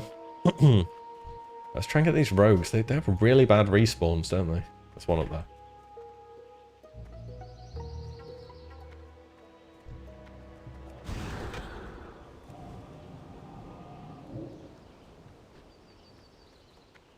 Keeping Lock as your main? Definitely for the time being. I don't know if it's going to stay the same the whole season though, if I'm being honest. If warriors keep being as broken as they are, I think I'm at least going to play one as an ult. The thing is, I didn't play ults back in 2019. I didn't play ult. I did play ults. I didn't play warrior back in 2019 Classic, but I feel like this game is turning into a bit of World of Warriors, and it'd be kind of weird to like opt out again. Yo, Rag bro, 25 on your priest almost. Congrats.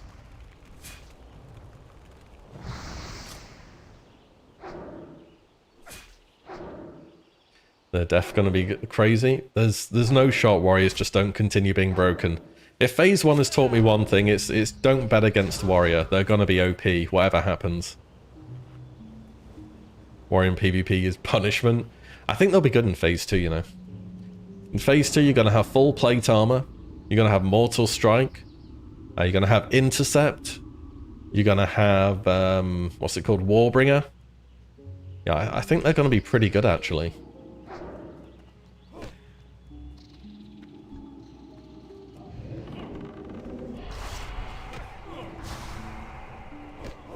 Back out here. Do some maging.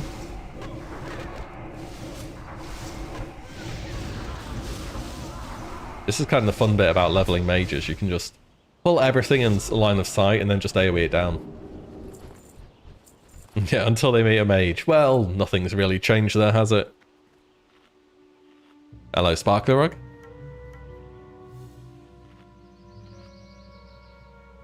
All bases covered with 4 classes in Bis or Pre-Bis. Yo, you're ready to go.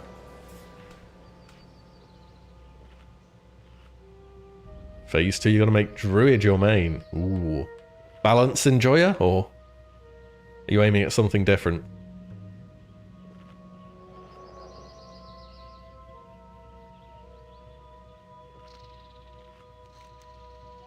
Let's finish up these rogues. Oh, there's one there. How's Warlock? Warlock has been... I'd say the DPS has been very good this season. I kind of want to see a bit more about the runes they get for being a tank. They got one, like, decent mitigation rune. I think they're going to carry on being very good in PvE for DPSing. The other identities need a bit of... we need to see how it goes.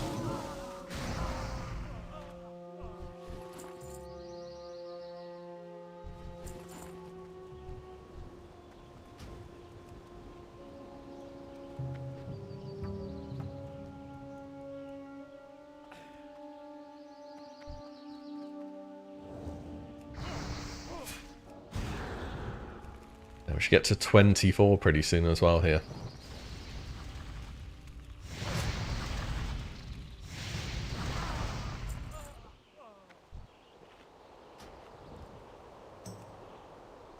Over here. Love shapeshifting. You're excited to get more talent points. Yeah, you'll have Dire Bear form. You've already got cat form. You have Boomkin form if you want that. I'm not sure the optimal PvE build is going to run Boomkin form, by the way, because it's kind of just 3% spell crit, but you know, we'll see. At the end of the day, if you can clear BFD, you'll be able to clear Noma more or less, but I just hope the gap between different classes isn't as big as it was in vanilla, or it doesn't end up being so. Which, you know, there's one or two classes that are getting a bit ahead. Definitely Warrior's got a lot of criticism, but Rogue as well is also extremely good in Season of Discovery. I play Rogue as an ult, and Rogues are real easy to play as well. You just run up to something and press Saber Slash. Get combo points, alright, press Slice and Dice. And then just chill. It is real easy, and it does a lot of damage.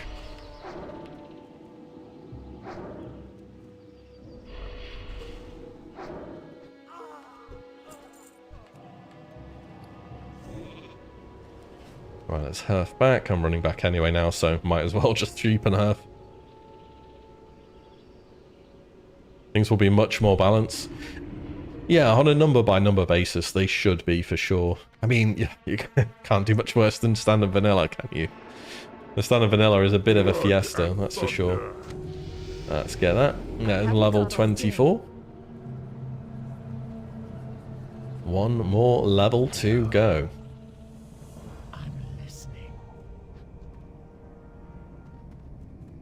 Oh, he's doing some RP. This your second mage? No, I'm still leveling the same one.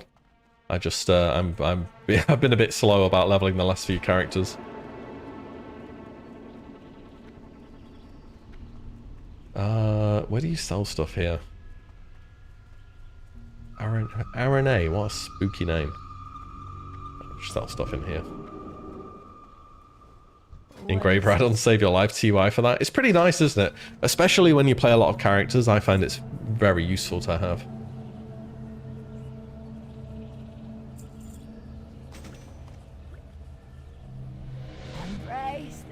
Recognize the name. Mr. Deddy. How could you not? Would every class for running a channel, you wouldn't call that slow? Yeah, you know, I try and make time for it here and there. I do a bunch of leveling off stream, of course, too.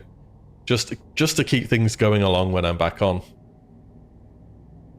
But guys, I'm gonna have to call it there for today. Speaking about the stream, it is nearly 7 PM my time, and I need to go and get a wee bit of food. That wouldn't be bad right about now.